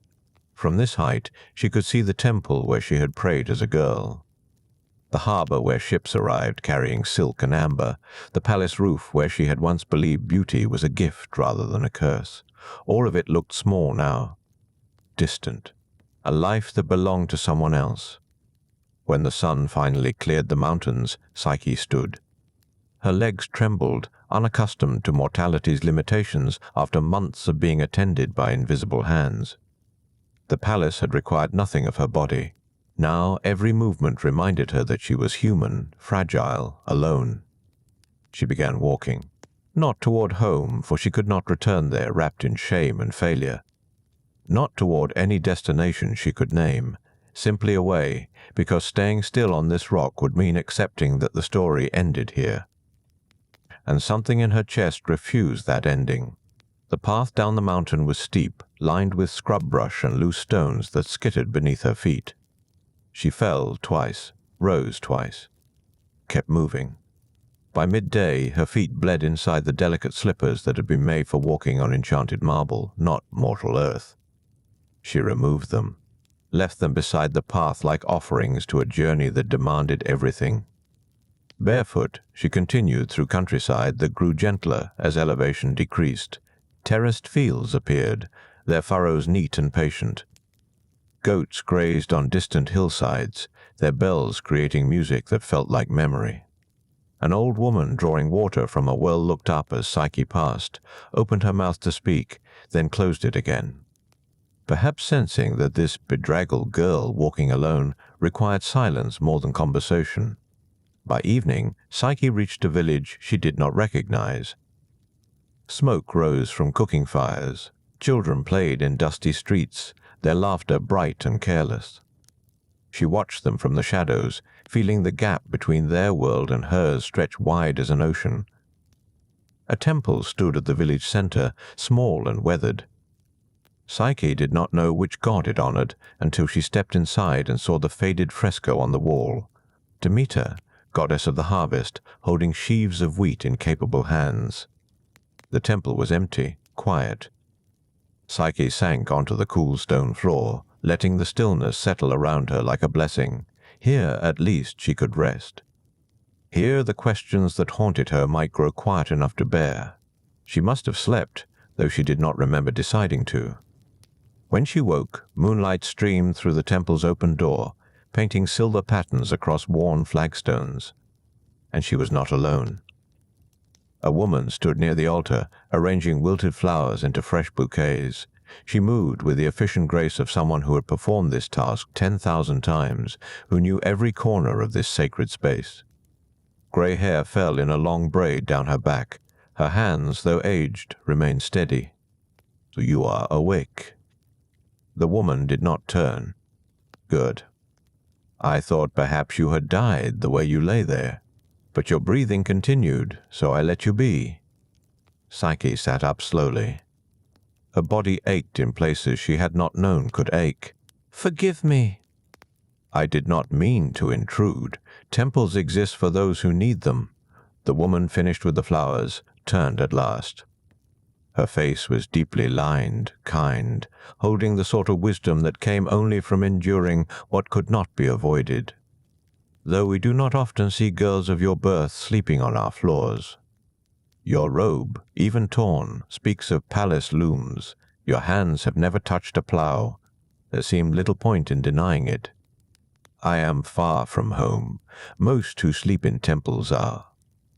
The woman moved to a shelf, returning with bread and olives, a clay cup of watered wine. "Eat." The goddess does not mind sharing her offerings with those who hunger. The food was simple, real in a way the palace banquets had never been. Psyche ate slowly, feeling strength return to her limbs. The bread tasted of honest grain, the olives of sun and salt. Each bite reminded her that she still lived, still required sustenance, still belonged to the world of growing things, even if gods had touched her life. "What brings you wandering?" the woman asked, settling herself on a nearby bench. "Man or God or something between?" Psyche's throat tightened. "Does it matter? Perhaps not." A gentle smile crossed the weathered face. "Pain is pain, whether delivered by mortal or divine hands, though gods do tend to make grander ruins when they break a heart. He did not break my heart." The words came before Psyche could stop them. "I broke his trust. I ruined everything through my own foolishness." The woman nodded slowly. "I see. And now you walk the earth looking for what? Forgiveness? Second chances? A way to undo what has been done? I do not know." Honesty felt like the only offering Psyche had left to give. "I only know I cannot return home. Cannot pretend the palace and the love within it were a dream. I lived there. I was happy there, and I destroyed it with my own hands." "Then you must find him." The woman spoke as if stating simple fact. "If love was real, it does not vanish because trust was broken. It only waits, hidden, to see what the betrayer will do next. Find him." Psyche nearly laughed. "He is a god. I am mortal. The distance between us is greater than between earth and stars. Perhaps." The woman stood, gathering the empty cup and plate. Or perhaps that is merely another fear disguised as wisdom. Gods warp the world more often than mortals imagine, and love, when true, leaves tracks even divine feet cannot hide. She moved toward a door at the temple's rear, then paused. "Rest here tonight if you wish. Tomorrow's path will reveal itself in morning light, as such things usually do." Then she was gone, leaving Psyche alone with moonlight and the faint scent of wheat that seemed to linger even in temples far from harvest. Psyche lay back down on the cool stone. Above, through gaps in the roof, stars wheeled in their patient dance. She thought of Eros among them, nursing his wound, remembering the mortal woman who had raised a lamp against his wishes. Tomorrow she would begin searching. For what, exactly, she could not name. Redemption, perhaps, or penance, or simply the chance to kneel before him once more and say the words that mattered. "I was wrong, and I am sorry, and I will spend whatever years I have proving that love can survive its own betrayals." But tonight she simply rested. Let the goddess's temple hold her. Let exhaustion pull her down into dreams where sometimes a voice still whispered in comfortable darkness, telling her she was cherished beyond measure. When morning came, Psyche woke to find bread and dried fruit wrapped in clean cloth beside her. The old woman was nowhere to be seen. But on the altar, among the fresh flowers, lay a single white feather edged with gold. Psyche picked it up, felt its impossible softness, knew without question it had fallen from wings that once sheltered her in darkness, and might perhaps, if she proved worthy, shelter her again. She tucked the feather inside her torn robe, next to her heart. Then she walked out into morning light, following roads she did not know toward a destination she could not name, trusting that love, when real, left tracks even mortal feet could follow. The road beyond the temple wound through country Psyche had never seen. No painted columns marked these paths, no marble fountains caught the light. Instead, there were wild olive trees twisted by centuries of wind, stone walls built by hands long turned to dust, and fields where nothing grew but thorns and stubborn grasses that refused to die. She walked without destination. Each step took her farther from everything she had known, yet she felt no fear of the distance. Fear required hope of return, and Psyche had surrendered that luxury the moment hot oil fell upon divine skin. The feather remained pressed against her heart, warming her skin through the torn silk. Sometimes, when the wind shifted, she caught a scent that might have been flowers that bloomed only at night, or might have been simply memory playing tricks on exhausted senses. By midday, the road brought her to a crossroads where a spring bubbled from between ancient stones. She knelt to drink, cupping water in palms that had once been soft, but now bore the first calluses of real travel. The water tasted of limestone and distant snow, cold enough to make her teeth ache. "Lost, are we?" Psyche startled, nearly dropping the handful of water she had raised to her lips. An old man sat on the far side of the spring, so still among the shadows that she had mistaken him for part of the stonework itself. His beard hung white as winter clouds, and his eyes held the peculiar brightness of those who had looked upon things not meant for common sight. "Not lost," Psyche said quietly. "Only searching." "Ah." The old man nodded as if this explained everything. "Searching is the proper word, then. Lost implies one wishes to be found, while searching suggests purpose in the wandering." He gestured to the roads that split in 4 directions from the spring. Each path leads somewhere. The question becomes, which somewhere matters most? Psyche settled back on her heels, studying the roads. One climbed toward mountains whose peaks wore crowns of late spring snow.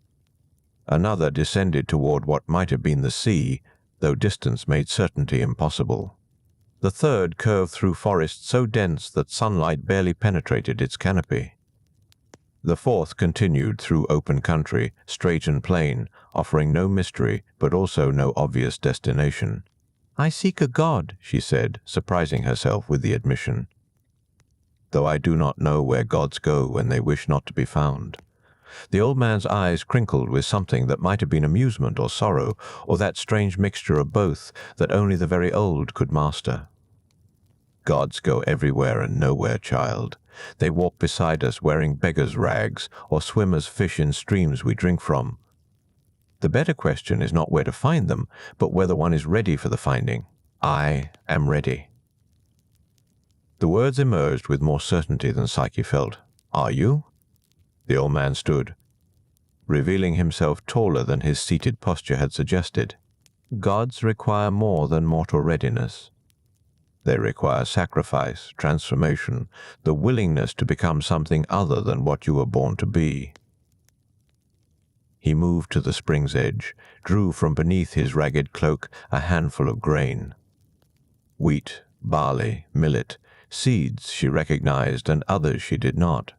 He scattered them across the water's surface where they floated, spinning slowly in currents too subtle for eyes to see.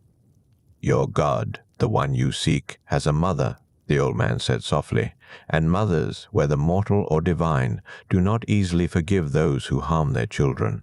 Psyche's breath caught. Aphrodite. The goddess of beauty and desire, yes. Of love twisted into weapons, and hearts made battlegrounds. The old man watched the seeds drift. "If you truly wish to find your lost beloved, you must first satisfy she who gave him life. And goddesses, child, are not known for their mercy toward mortals who presume to love above their station. Where do I find her?" Psyche stood, hands clenched at her sides. "I will face whatever judgment she deems fit." The old man smiled, sad and knowing. "Judgment has already found you, I think. The question is whether you possess the strength to endure what comes next." He pointed to the road that climbed toward the mountains. "Follow that path for 3 days. At its end stands a temple where smoke never ceases rising from bronze braziers, and roses bloom even in winter's deepest cold. There you will find her. Or rather, there she will find you. "Thank you," Psyche whispered. "Do not thank me yet." The old man gathered his cloak around his shoulders. "Thank me if you survive what awaits on that mountain. Thank me if your love proves strong enough to endure the testing that all true devotion must eventually face." He turned to leave, then paused. From within his cloak he drew something small and bright, pressed it into Psyche's hand. A golden coin, warm as if it had been held against living skin. "For the journey," he said simply. "All travelers need passage money, and the roads ahead accept only ancient currency." Before Psyche could ask what he meant, the old man had vanished. Not walked away or faded into shadow, but simply ceased to be there, as if he had never existed outside the moment of their meeting. Psyche looked at the coin. On one side, a face of impossible beauty gazed back at her. On the other, wings spread wide against a field of stars. She understood then who had sat beside the spring offering guidance, and what divine hand had guided her footsteps even through the depths of her wandering. The mountain road climbed steep from the beginning. Psyche walked through that afternoon and into evening, feeling the air grow thin and cold. Wild thyme grew between the rocks, releasing its sharp scent when her feet crushed it. Birds she could not name called from cliffs she could not see. Night found her beneath an overhang where wind had carved shelter from ancient stone. She ate the last of the temple bread, drank from a stream that tasted of iron and snow. The stars appeared one by one, familiar patterns she had learned as a child. Before palaces and gods had complicated the simple business of living. She thought of her sisters, wondered if they grieved her disappearance or celebrated it, thought of her parents, whether they had built her a tomb or simply pretended she had never existed, thought of the palace that might still stand in its hidden valley, or might have dissolved like morning mist the moment love's conditions were broken. Mostly she thought of Eros. His voice in darkness, speaking of things that mattered, his gentleness when he might have claimed her through force, his patience as she learned to trust what could not be seen, and his face, finally revealed, more beautiful than any mortal craft could have fashioned, more terrible in its perfection than any monster the oracle had promised.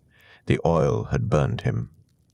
She had seen the mark it left, angry and red against golden skin, before he fled.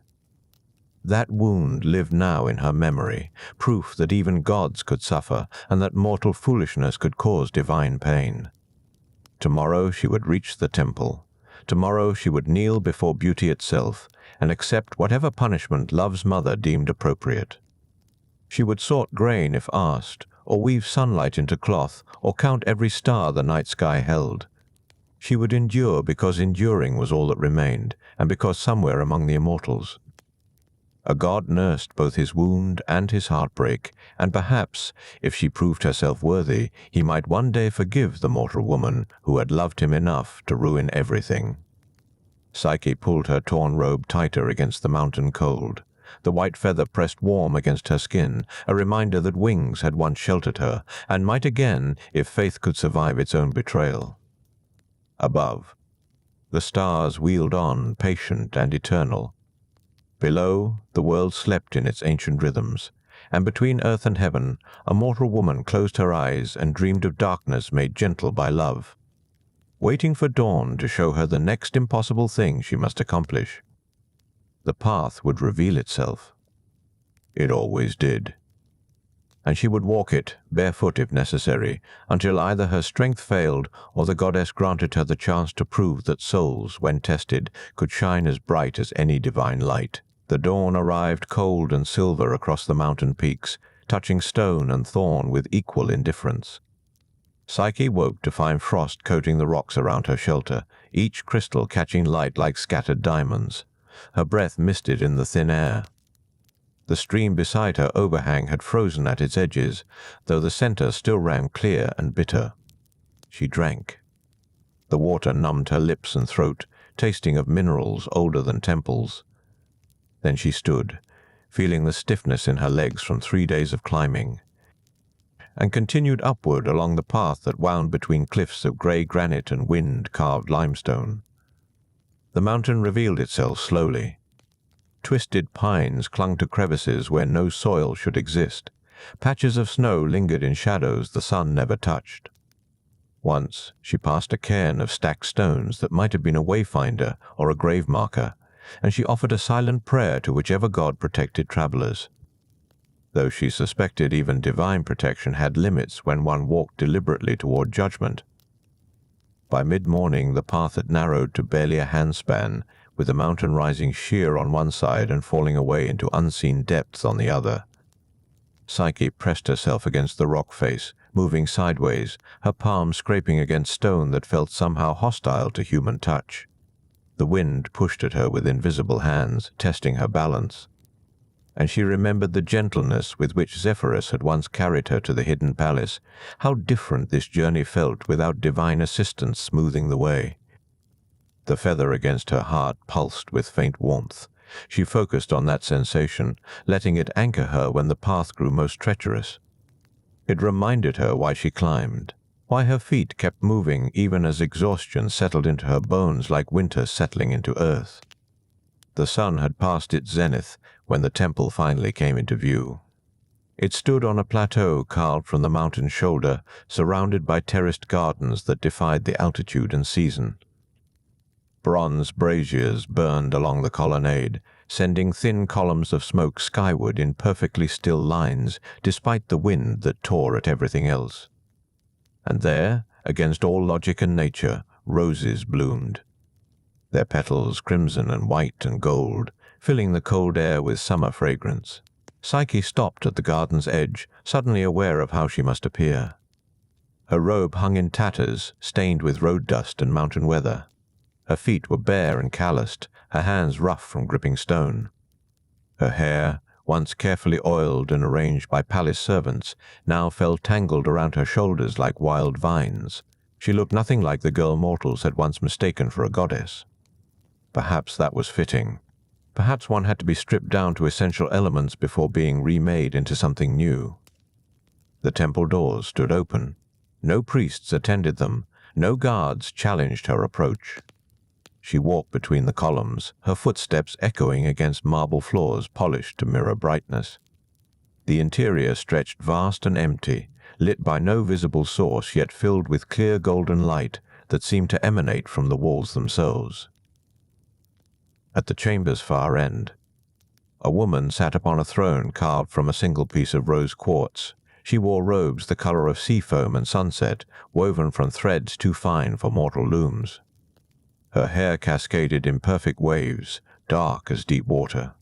Her face held beauty so absolute that looking upon it felt like staring at the sun, something that should blind, but instead illuminated everything it touched. Aphrodite, goddess of love and beauty, mother of Eros, keeper of mysteries that governed hearts both mortal and divine.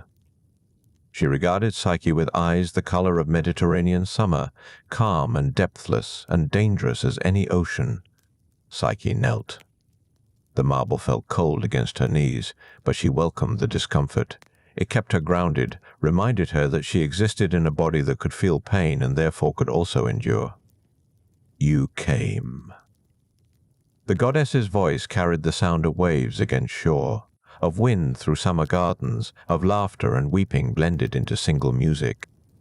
I wondered if you possessed that much courage, or perhaps it is merely desperation that drives you here. Tell me, mortal child, do you know the difference? No, my lady. Psyche kept her eyes lowered. I know only that I have wronged your son, and through him wronged you, and that I seek the chance to make amends. Amends? Aphrodite rose from her throne, descended the steps with movements fluid as water. She circled Psyche slowly, examining her from all angles. You believe that sorrows can be amended through pretty words and postures of submission, that love, once broken, can be pieced back together like shattered pottery. I believe nothing, my lady. I only hope. The goddess laughed, a sound like silver bells cast into deep wells. Hope. That stubborn weed that grows in hearts too foolish to recognize when they should surrender. She stopped directly before Psyche, close enough that the hem of her robe brushed against the kneeling girl's hands. "Look at me, child." Psyche raised her eyes. The goddess's beauty struck her like physical force, and she understood in that moment why mortals built temples, why sailors drowned themselves chasing sirens, why kingdoms fell when Helen smiled. This was beauty as weapon, as power, as fundamental force that shaped reality itself. "You betrayed my son's trust," Aphrodite said softly. "You broke the single condition he required. Oil burned his divine skin because mortal curiosity could not rest content with darkness and devotion. Why should I grant you anything except the punishment such foolishness deserves? You shouldn't, my lady." Psyche's voice remained steady, though her heart hammered against her ribs. "I deserve no mercy. But I ask for the chance to prove that love, even when it errs, can learn. That souls can be strengthened through trial. Not for my sake, but for his, because he suffers too. And if my endurance of whatever task you set might ease that suffering even slightly, then the pain becomes worthwhile." Silence filled the temple. Somewhere beyond the walls, wind moved through the impossible roses. The bronze braziers crackled with their eternal flames. Aphrodite studied Psyche's face with an expression that might have been calculation, or might have been something almost resembling respect. "Tasks," the goddess mused. "Yes, I have tasks for you, mortal girl who thinks herself capable of divine love. 3 you have already completed, though you do not know it. The seeds sorted by ant kindness, the golden fleece gathered from dream sheep's leavings, the Styx water claimed by eagle's grace." She smiled, sharp and knowing. "Did you think those trials were chance? That nature's allies came unbidden to your aid?" Psyche's breath caught. She remembered the ants appearing as her tears fell, the river reeds whispered counsel, the great bird descending from cloudless sky. Not random mercy, then, but orchestrated testing, each impossible task revealing whether she possessed the humility to accept help when offered. "But there remains one final trial," Aphrodite continued. "One last task to prove whether a mortal soul can endure what even gods approach with caution." She gestured, and from the air itself, a crystal vial materialized. Small enough to fit in a child's palm, sealed with wax the color of dried blood. "You will descend to the underworld itself. You will kneel before Persephone, queen of the dead, and request from her a fragment of beauty to bring back to me." The words settled over Psyche like stones dropped into still water, each one rippling outward into implications she could barely comprehend. The underworld, the realm of shades and forgetting, the place from which no mortal returned unchanged, if they returned at all. "I will go, my lady." The words left her mouth before thought could intervene. "Tell me the path, and I will walk it." Aphrodite's smile softened almost imperceptibly. "The path reveals itself to those who seek it with proper desperation. But know this, child. The underworld does not judge as I judge. It cares nothing for beauty or love or the trials you have already survived. It cares only whether you can walk through death without surrendering to its embrace." She pressed the vial into Psyche's hands. "Bring me what Persephone grants, unopened and intact, and perhaps we may speak again of amends." The goddess turned away, dismissing Psyche with a gesture. But before the girl could rise, Aphrodite spoke once more, her voice carrying a strange gentleness. "My son chose you, mortal child. From all the world's offerings, his arrow found your heart, and yours found his. I do not forgive easily, and I do not forget. But I am not beyond understanding that love, true love, demands testing before it can claim the name, survive what comes next, and we shall see what survives in you." Then she was gone, dissolved into light and rose scent, leaving Psyche alone in the empty temple with a crystal vial and the knowledge that the darkest journey still waited ahead. The temple doors opened without sound, and Psyche walked back into the cold mountain air. The impossible roses still bloomed around her, their fragrance suddenly cloying, too sweet, like flowers left too long in a tomb. She descended the terraced garden slowly. The crystal vial clutched against her chest beside the feather that had sustained her through every impossible trial. The path downward seemed different than the one she had climbed. Or perhaps she was different, weighted now with the knowledge of where she must go next. The underworld. Even the word felt heavy on her tongue, a thing of shadow and finality. She walked for hours as the sun tracked across the sky, its light thin and unconvincing. The mountain gave way to foothills, then to a landscape of grey stone and struggling vegetation. By evening, she found herself in a valley she did not recognize, where leafless trees stood like skeletal fingers pointing accusations at the darkening sky. There, rising from the valley floor like a broken tooth, stood a tower. Ancient beyond measure, its stones fitted together without mortar, black as obsidian and just as sharp. No door marked its base, no windows pierced its sides. It simply existed, an accusation against the landscape's emptiness. Psyche approached it slowly. The air around the tower felt thick, resistant, as though space itself had grown weary near this place. When she stood at its base, hand pressed against stone that radiated profound cold. A thought arrived with terrible clarity. If she climbed high enough and stepped from the top, the fall would carry her to the underworld swiftly. Death was a path after all. Perhaps the most direct one. She began to climb. The stones, impossibly, offered handholds she had not seen from below. The tower wanted her to ascend, she realized. It had been waiting, perhaps for centuries, for someone desperate enough to seek the quick route to the land of shades. Higher she climbed as stars emerged overhead, cold and distant as the eyes of sleeping gods. Her hands grew numb. Her breath came in sharp gasps that frosted the air before her face. When she looked down, the ground had vanished into darkness so complete it might have been the void from which creation first emerged. At the top, a platform barely wide enough for standing, she pulled herself onto it and stood, swaying, the wind plucking at her tattered robe with fingers that wanted to help her fall. The crystal vial pressed against her heart. One step, she thought. One step, and the falling would do the rest. But as she moved toward the edge, the stones beneath her feet began to speak. Not with voices exactly, with something older. Vibrations that became words in her bones, bypassing her ears entirely, settling into her skull like ancient memory. "Foolish child," the tower said. "You seek death as a door, but death is not a door for the living. It is an ending, and endings know no return." Psyche froze. "Then how?" she whispered. "How do the living reach the underworld and walk back again?" "There are paths," the stones murmured. "Old ways, deep ways, roads that wind through Earth's dark heart. Listen, and we will tell you, for stones remember what flesh forgets." And so Psyche sat on the tower's peak as the stones spoke their ancient knowledge. They told her of a cave 3 valleys west, where an opening led downward into passages that had existed before humans named the world. They told her what to carry.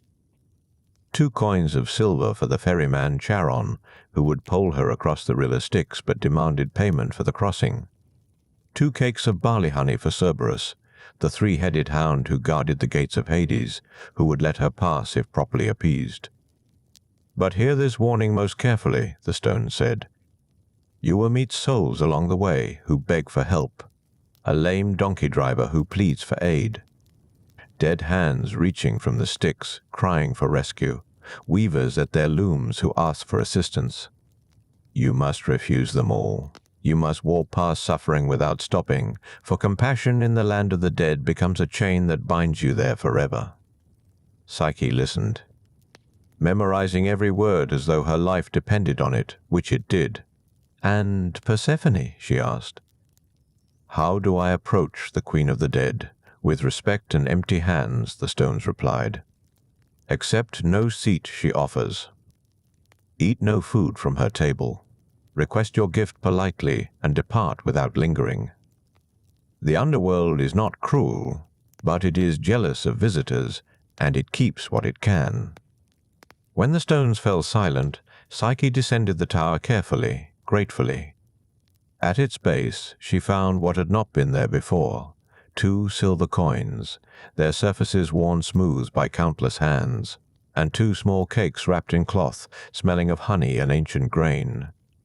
Gifts from the earth itself, she thought, or perhaps from some power older than the gods who now ruled from Olympus. She walked through the night, following the stars westward. Her exhaustion had become so complete it had transformed into something else, a strange clarity that made each step feel both effortless and eternal. The coins weighed nothing in her pocket. The cakes radiated faint warmth against her side. By dawn, she found the cave. It opened at the base of a cliff face overgrown with ivy, a darkness so profound it seemed to pull light into itself. No birds sang near this place. No animals left tracks in the soft earth. Even the wind avoided it, moving around rather than through. Psyche stood at the threshold where the living world ended. She thought of Eros, of his face in lamplight, of the sorrow in his eyes when he had flown away. She thought of the palace that had been her home, now vanished like morning mist. She thought of all the impossible tasks she had already survived, and how each one had required her to trust what seemed untrustworthy. To accept help from unexpected sources, to continue when continuation seemed madness. This was different. This required her to walk into death itself with no guarantee of return. The feather against her heart pulsed with warmth, steady as a sleeping heartbeat. "I am coming," she whispered, though whether she spoke to Eros or to Persephone or to her own terrified soul, she could not say. Then Psyche stepped into the darkness, and the earth swallowed her whole. The descent was not immediate falling, but rather gradual submersion, as though she walked into water that was somehow solid. The passage sloped downward, its walls close enough to brush her shoulders, its ceiling low enough that she had to bend. No light penetrated from the entrance behind her. She walked blind, one hand trailing along stone that grew progressively colder, damper, smoother, as though polished by the passage of countless shades. The air changed. It stopped feeling like air at all and became something thicker, harder to breathe, tasting of minerals and endings. Her footsteps made no sound. Even her breathing seemed to quiet, as though the underworld absorbed all noise, all evidence of life. Time lost meaning in the darkness. She might have walked for hours or days, but gradually, impossibly, she began to see. Not light exactly, but a lessening of absolute black. A grey luminescence that seemed to emanate from the walls themselves, or perhaps from her own eyes learning to perceive differently. The passage widened, the ceiling lifted, and ahead she heard it, water moving. Slow, heavy, purposeful as fate. She emerged into a vast cavern whose dimensions disappeared into darkness above and around her. And there, cutting through the cavern's center, flowed the river Styx. Black as obsidian, smooth as oil, silent despite its movement. The river that separated the living from the dead, that gods themselves swore oaths upon, knowing the Styx remembered everything and punished all betrayals. On the near shore, a small dock extended into the water, and beside it, a figure waited with eternal patience. Charon the ferryman stood taller than any mortal, wrapped in robes the color of deep water at midnight. His face remained hidden within his hood, but his hands on the pole were visible, ancient and strong. The ferry itself was a simple, flat-bottomed boat that looked too fragile to cross a puddle, yet it floated on the Styx as though the river itself supported it with reluctance. The ferryman did not speak, but his hooded face turned toward her, and she understood the question. Psyche drew out one silver coin and held it forward. Those ancient hands reached out and took the coin with surprising gentleness. He gestured toward the boat. She stepped aboard, and the Styx accepted her weight without so much as a ripple. Charon pushed away from the dock, and they began to cross the river between the worlds. The ferry moved across the Styx with a motion that felt less like travel and more like inevitability. The water made no sound against the hull. Charon's pole touched the river's surface without disturbing it, as though the ferryman and his craft existed in a separate reality that the Styx merely tolerated. Psyche kept her eyes forward, remembering the tower's warning. Already she could hear them. Voices rising from the water on either side, thin and desperate as wind through broken reeds. "Please," came a whisper from her left. My coin fell as I boarded. I have wandered this shore for centuries. "Just one coin, traveler. You have two." The voice carried such genuine anguish that Psyche's hand moved toward her pocket before she caught herself. She gripped the edge of the ferry instead, her knuckles whitening. "Sister," called another voice, this one achingly familiar, though she knew it could not be. "Sister, help me. I am drowning in forgetfulness." "Speak my name so I can remember who I was." Tears gathered in Psyche's eyes, but she did not turn, did not speak. She had learned, through all her impossible tasks, that mercy in the wrong moment could destroy everything. Sometimes love meant silence. The voices faded as they reached the midpoint of the river. Here the air grew colder still, and the grayish luminescence dimmed until Psyche could barely see Charon's outline before her. But she could feel something else. Presences in the deep water below. Ancient things that had nothing to do with human souls, things that predated even the gods who now ruled this realm. The Styx itself was aware. It knew she lived. It watched her passage with something that might have been curiosity or might have been hunger. Then the far shore appeared, rising from darkness like a memory surfacing. The ferry touched the dock without sound, and Charon gestured for her to disembark. She stepped onto stones that had never known sunlight, and the ferryman pushed away immediately, already turning back toward the world of the living where other souls would be waiting. Psyche stood alone on the shore of the dead. Before her stretched a plain of asphodel, the pale ghostly flowers that bloomed in the underworld's eternal twilight. They grew in vast fields that disappeared into the distance, their petals colorless, and their scent like the memory of fragrance rather than fragrance itself. Among the flowers, shades drifted without purpose or destination. Translucent figures in tattered robes, their faces blurred as though seen through water, their movements slow and dreaming. A path of dark stones cut through the asphodel fields. It was not wide, but it was clear, and it led toward a structure she could barely perceive in the far distance. Something massive and dark that might have been a palace or might have been a mountain hollowed into habitable form. She began to walk. The shades paid her no attention at first. They were too lost in their own forgetting, in the endless wandering that was the fate of those who had lived unremarkable lives, neither virtuous enough for Elysium nor wicked enough for Tartarus. But as she progressed along the path, a few of them seemed to notice. They turned their blurred faces toward her. They reached out translucent hands. "Warm," one whispered. "You are warm. Let me remember warmth." "Living," breathed another. "Tell me what it means. I have forgotten." Psyche walked faster, keeping her eyes on the path. The tower's warnings echoed in her memory. The underworld keeps what it can. She understood now. It was not cruelty, but nature. Death was the end of change, the cessation of becoming. These shades had stopped, and the realm itself worked to keep everything in stasis, to prevent even the smallest motion toward transformation. For a living soul to linger here, to offer comfort or aid, would be to anchor oneself to that stillness. To begin the long, slow process of joining them, she clutched the remaining silver coin in one hand and the 2 honey cakes in the other, talismans of purpose. Reminders of a task not yet complete. The palace grew clearer as she approached. It was built from black stone that drank light rather than reflecting it, its walls smooth and windowless, its gates standing open like a mouth prepared to swallow.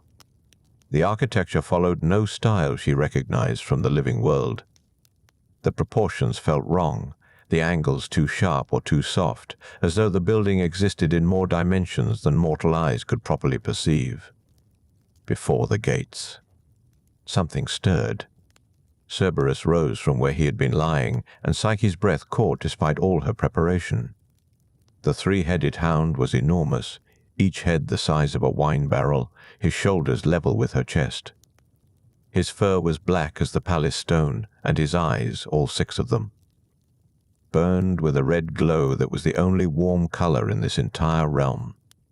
The center head growled, a sound that vibrated through the ground beneath her feet. The left head snarled, lips pulling back from teeth like daggers. The right head simply watched her with an intelligence that was distinctly unsettling in a beast. Psyche knelt slowly, carefully, and unwrapped one of the honey cakes. The scent of it, sweet and rich and belonging entirely to the world of the living, seemed obscenely vivid in this place of endings. She held it forward, her hand steady despite her thundering heart. The center head sniffed, then delicately took the cake from her palm. The left head stopped snarling.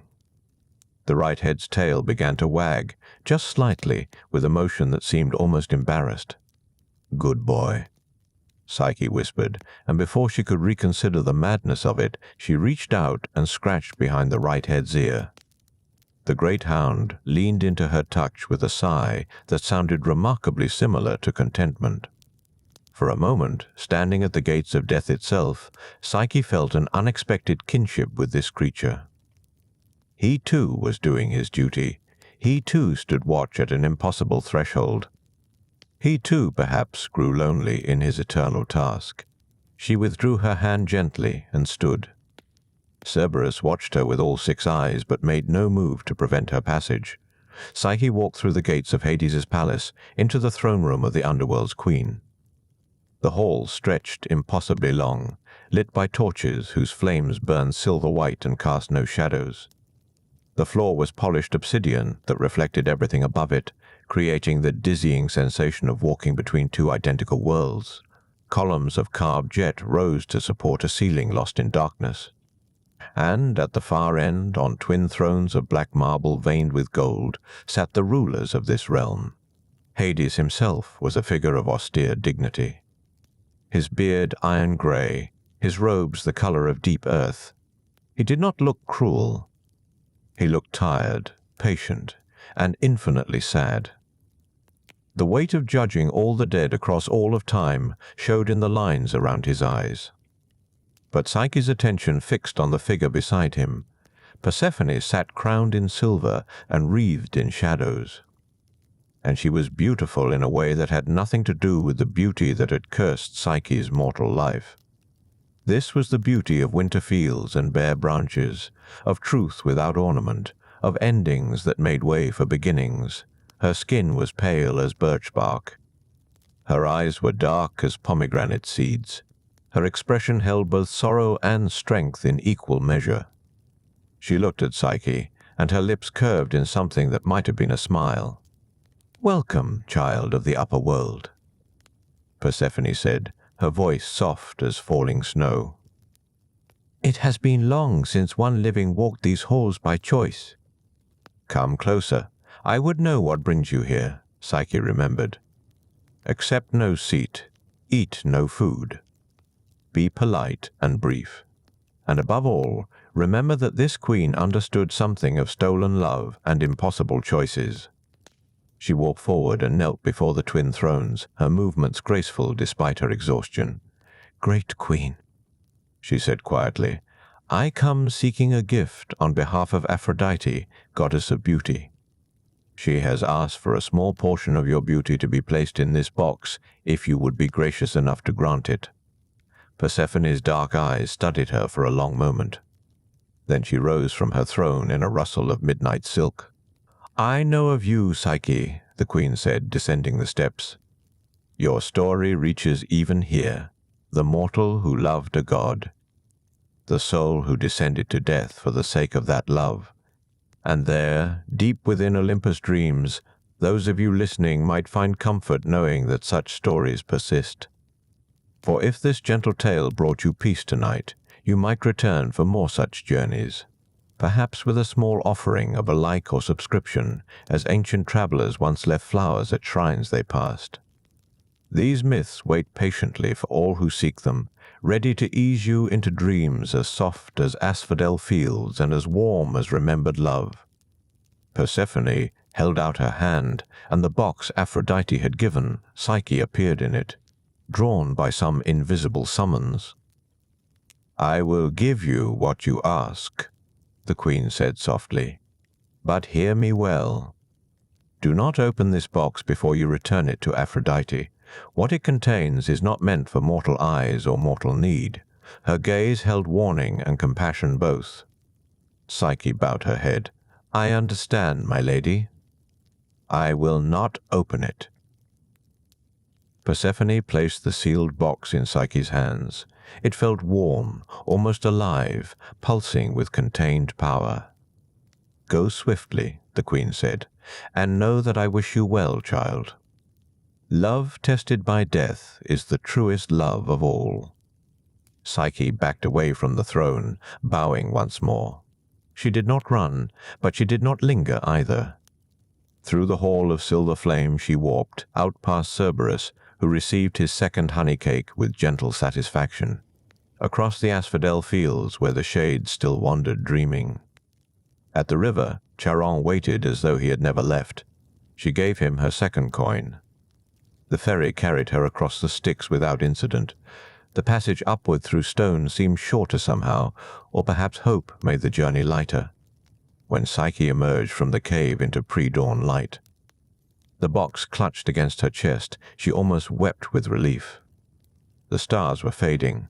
Birds were beginning to sing. The air tasted of dew and coming spring. She had walked into death and returned. Now only one task remained, to deliver the box and pray that 4 impossible trials would be enough to earn back what her foolish curiosity had lost. The journey back to Aphrodite's temple should have been simple. Psyche walked through forests that grew familiar, past villages waking to the smell of baking bread, along roads where merchants were already leading their donkeys toward market. The box remained sealed in her hands, warm and humming with whatever divine essence Persephone had placed within. The morning sun climbed higher, turning the world golden. But with each step, exhaustion pressed deeper into Psyche's bones. 4 impossible tasks had worn her like water wears stone. She had not truly slept since the night Eros left her. She had sorted seeds until her fingers bled. She had waited trembling while golden rams grazed in violent sunlight. She had watched an eagle carry crystal to heights no mortal could reach. She had walked through the land of the dead and returned. And for what? To win back a love she had destroyed with her own distrust? Psyche sat down beneath an olive tree whose leaves whispered silver green in the breeze. She set the box carefully on the ground before her. The sealed lid seemed to glow faintly in the dappled shade. Persephone had called it beauty, a fragment of the underworld queen's own divine radiance, preserved and contained. A terrible thought crept into Psyche's mind, soft and persuasive as her sister's poisoned words had once been. What if Eros saw her now? Worn and ragged from her trials, and could not bear to love what she had become. She had been beautiful once, beautiful enough that mortals mistook her for a goddess. But suffering had carved new lines around her eyes. Her hands were calloused. Her feet were scarred from walking roads no princess should have known. If the box contained beauty, might she not deserve just a small portion? Not to steal it, but to borrow enough radiance to make herself worthy of divine love once more. The reasoning felt sound. The temptation felt reasonable. Psyche's fingers trembled as they reached for the sealed lid. Persephone's warning whispered through her memory. Do not open this box before you return it to Aphrodite. What it contains is not meant for mortal eyes or mortal need, but surely the queen could not have meant a curiosity so small. Surely she would understand that love required beauty, and beauty sometimes needed renewal. Psyche broke the seal. The lid lifted with a sound like a sigh, and what poured forth was not radiance but its opposite. A vaporous darkness spilled from the box, thick and cold, smelling of poppies and the breath of deep caves where no light had ever reached. It was not death precisely, but something close to it. The sleep of the underworld, the rest that knew no waking, the peace from which no dreams returned. Psyche tried to close the box, but her fingers had already grown heavy. The vapor wrapped around her like a shroud. Her vision dimmed at the edges, narrowing to a tunnel that grew smaller with each heartbeat. She thought, absurdly, that at least she would not have to see Aphrodite's triumph, would not have to face the knowledge that she had completed 4 impossible tasks only to fail at the simplest instruction of all. The ground came up to meet her, soft as a bed of moss. The box tumbled from her nerveless hands, empty now, its contents released into the morning air where it dissipated like morning mist. Psyche's eyes closed. Her breathing slowed to something barely perceptible. She lay beneath the olive tree as still as carved marble, beautiful and cold, a statue of a girl who had loved too much and trusted too little. The world continued around her. A shepherd passed with his flock and did not see her in the shadows. A rabbit hopped near, sniffed at her motionless hand, and bounded away. The sun climbed toward noon, then began its slow descent. And high above, where clouds gathered near Olympus's peak, Eros finally rose from the bed where he had lain healing.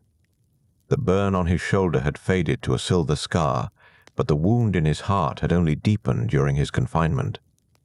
His mother had kept him in her palace, arguing that mortal love was beneath him, that Psyche had betrayed his trust, that divine and human were never meant to intertwine. But love, once planted, grows stubborn roots.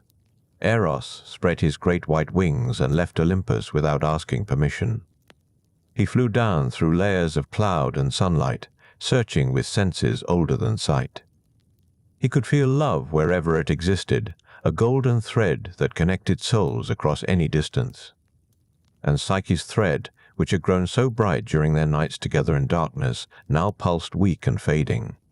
He followed it to an olive grove, to a girl lying still beneath silver-green leaves, to a box lying empty in the grass nearby, and suddenly Eros understood everything. He landed soft as a thought and knelt beside her. Psyche's face was peaceful, unmarked by suffering, as beautiful as the first night he had seen her sleeping in her father's palace. But there was no breath, no warmth, no flicker of life behind her closed eyes. Eros felt something break inside his chest, the way a lyre string breaks when pulled too tight. He had toppled kingdoms with a single arrow. He had made gods weep and mortals abandon reason. But he could not wake the one soul he loved above all others. Almost could not. With careful fingers, he gathered the escaping vapors of underworld sleep back into Persephone's box, using the sharp tip of one golden arrow to coax the stubborn darkness home. When the last wisps were contained, he sealed the lid and set it aside. Then Eros leaned down and kissed Psyche's cold lips. Breathing into her the warmth of divine love, the spark that had created worlds, she stirred. A small breath. Then another. Color returned to her cheeks like sunrise touching marble. Her eyes opened, dark and confused, and focused on the face above her. "Eros," she whispered, and the word held all the sorrow and longing of their separation. "Psyche," he answered, and his voice broke on her name. "My stubborn, foolish, impossible love." "What have you done?" She tried to sit up, and he helped her, his arm around her shoulders steady and warm. "I failed you," she said quietly. Again. "I was told not to open the box, and I opened it."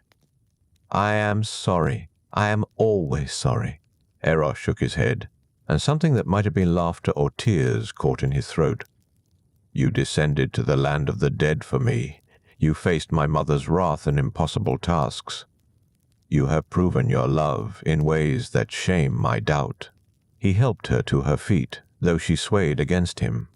The box lay sealed in the grass, its task complete despite Psyche's transgression. "Can you fly?" Eros asked gently. "I am mortal," Psyche said. "I have never flown." Then hold tightly, he said, and wrapped his arms around her. His wings spread wide, catching light that turned their feathers to liquid gold.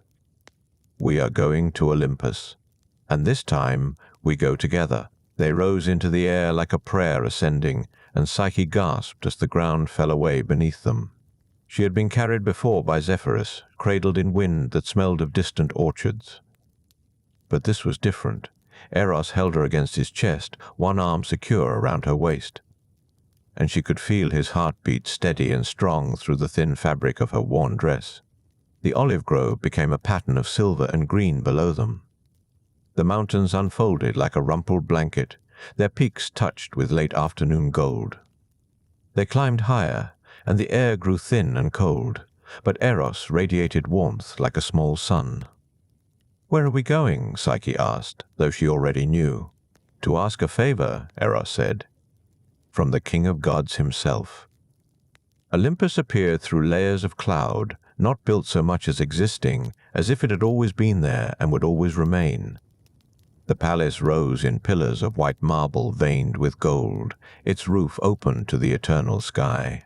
Gardens sprawled across impossible terraces where flowers bloomed in colors that had no names in mortal tongues. Eros descended into a courtyard where fountains sang without cease, and the air tasted of ambrosia. He set Psyche down gently, keeping one hand at her elbow to steady her. She looked around with wide eyes, seeing what no living mortal had seen, and returned to speak of. The gods were gathering. Word traveled faster than thought in divine halls, and they came to witness whatever drama was unfolding. Athena arrived with her owl perched on one shoulder, her grey eyes curious. Apollo came with his lyre, humming something that might have been a wedding song or a dirge. Hermes leaned against a pillar, grinning, always delighted by chaos. And there, descending a staircase of cloud, came Aphrodite herself. She wore a gown the color of sea foam, and her beauty was so absolute it made the eyes ache.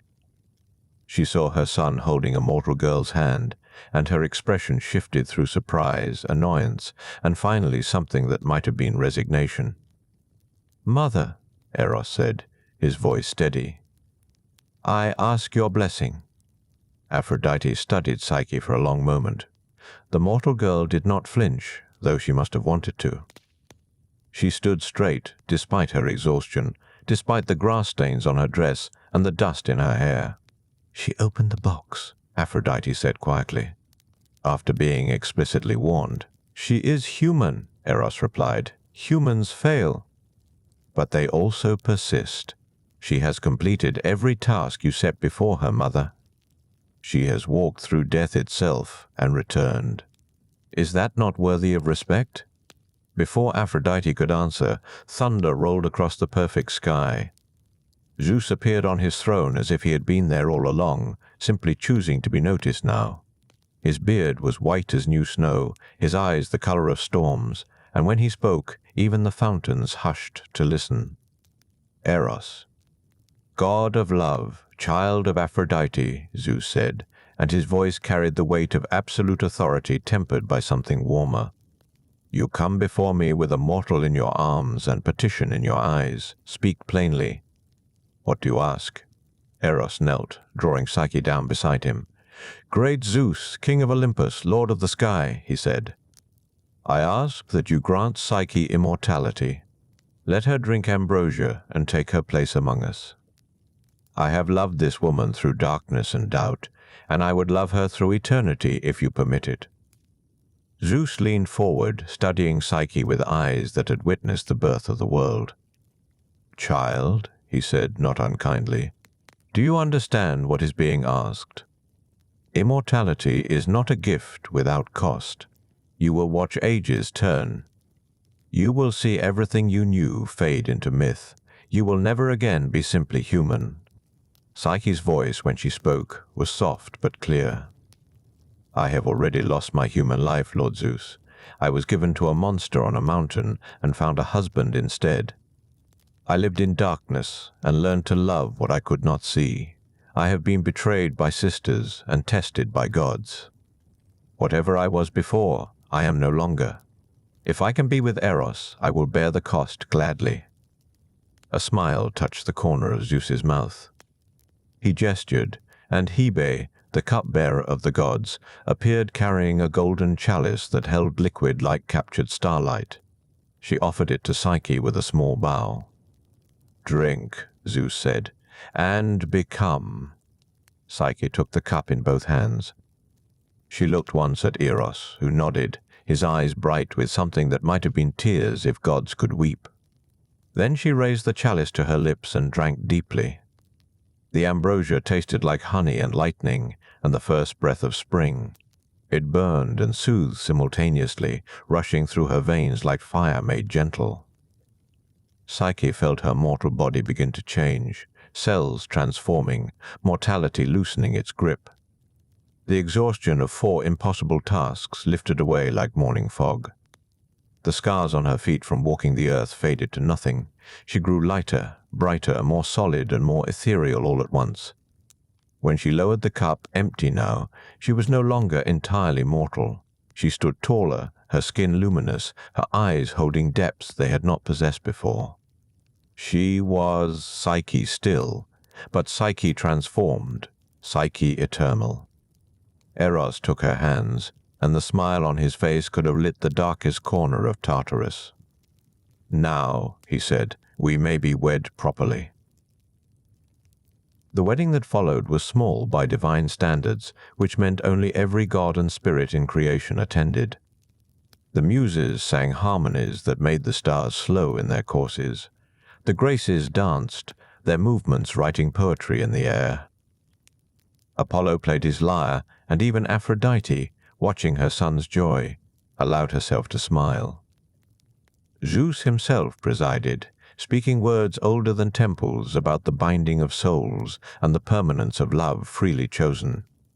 When Eros and Psyche exchanged their vows beneath the open sky of Olympus, the light seemed to soften and hold, as if the moment wished to last forever. Afterward, there was feasting and music and laughter that echoed through marble halls. Gods who rarely agreed on anything agreed that love, when tested through darkness and proven in light, deserved celebration.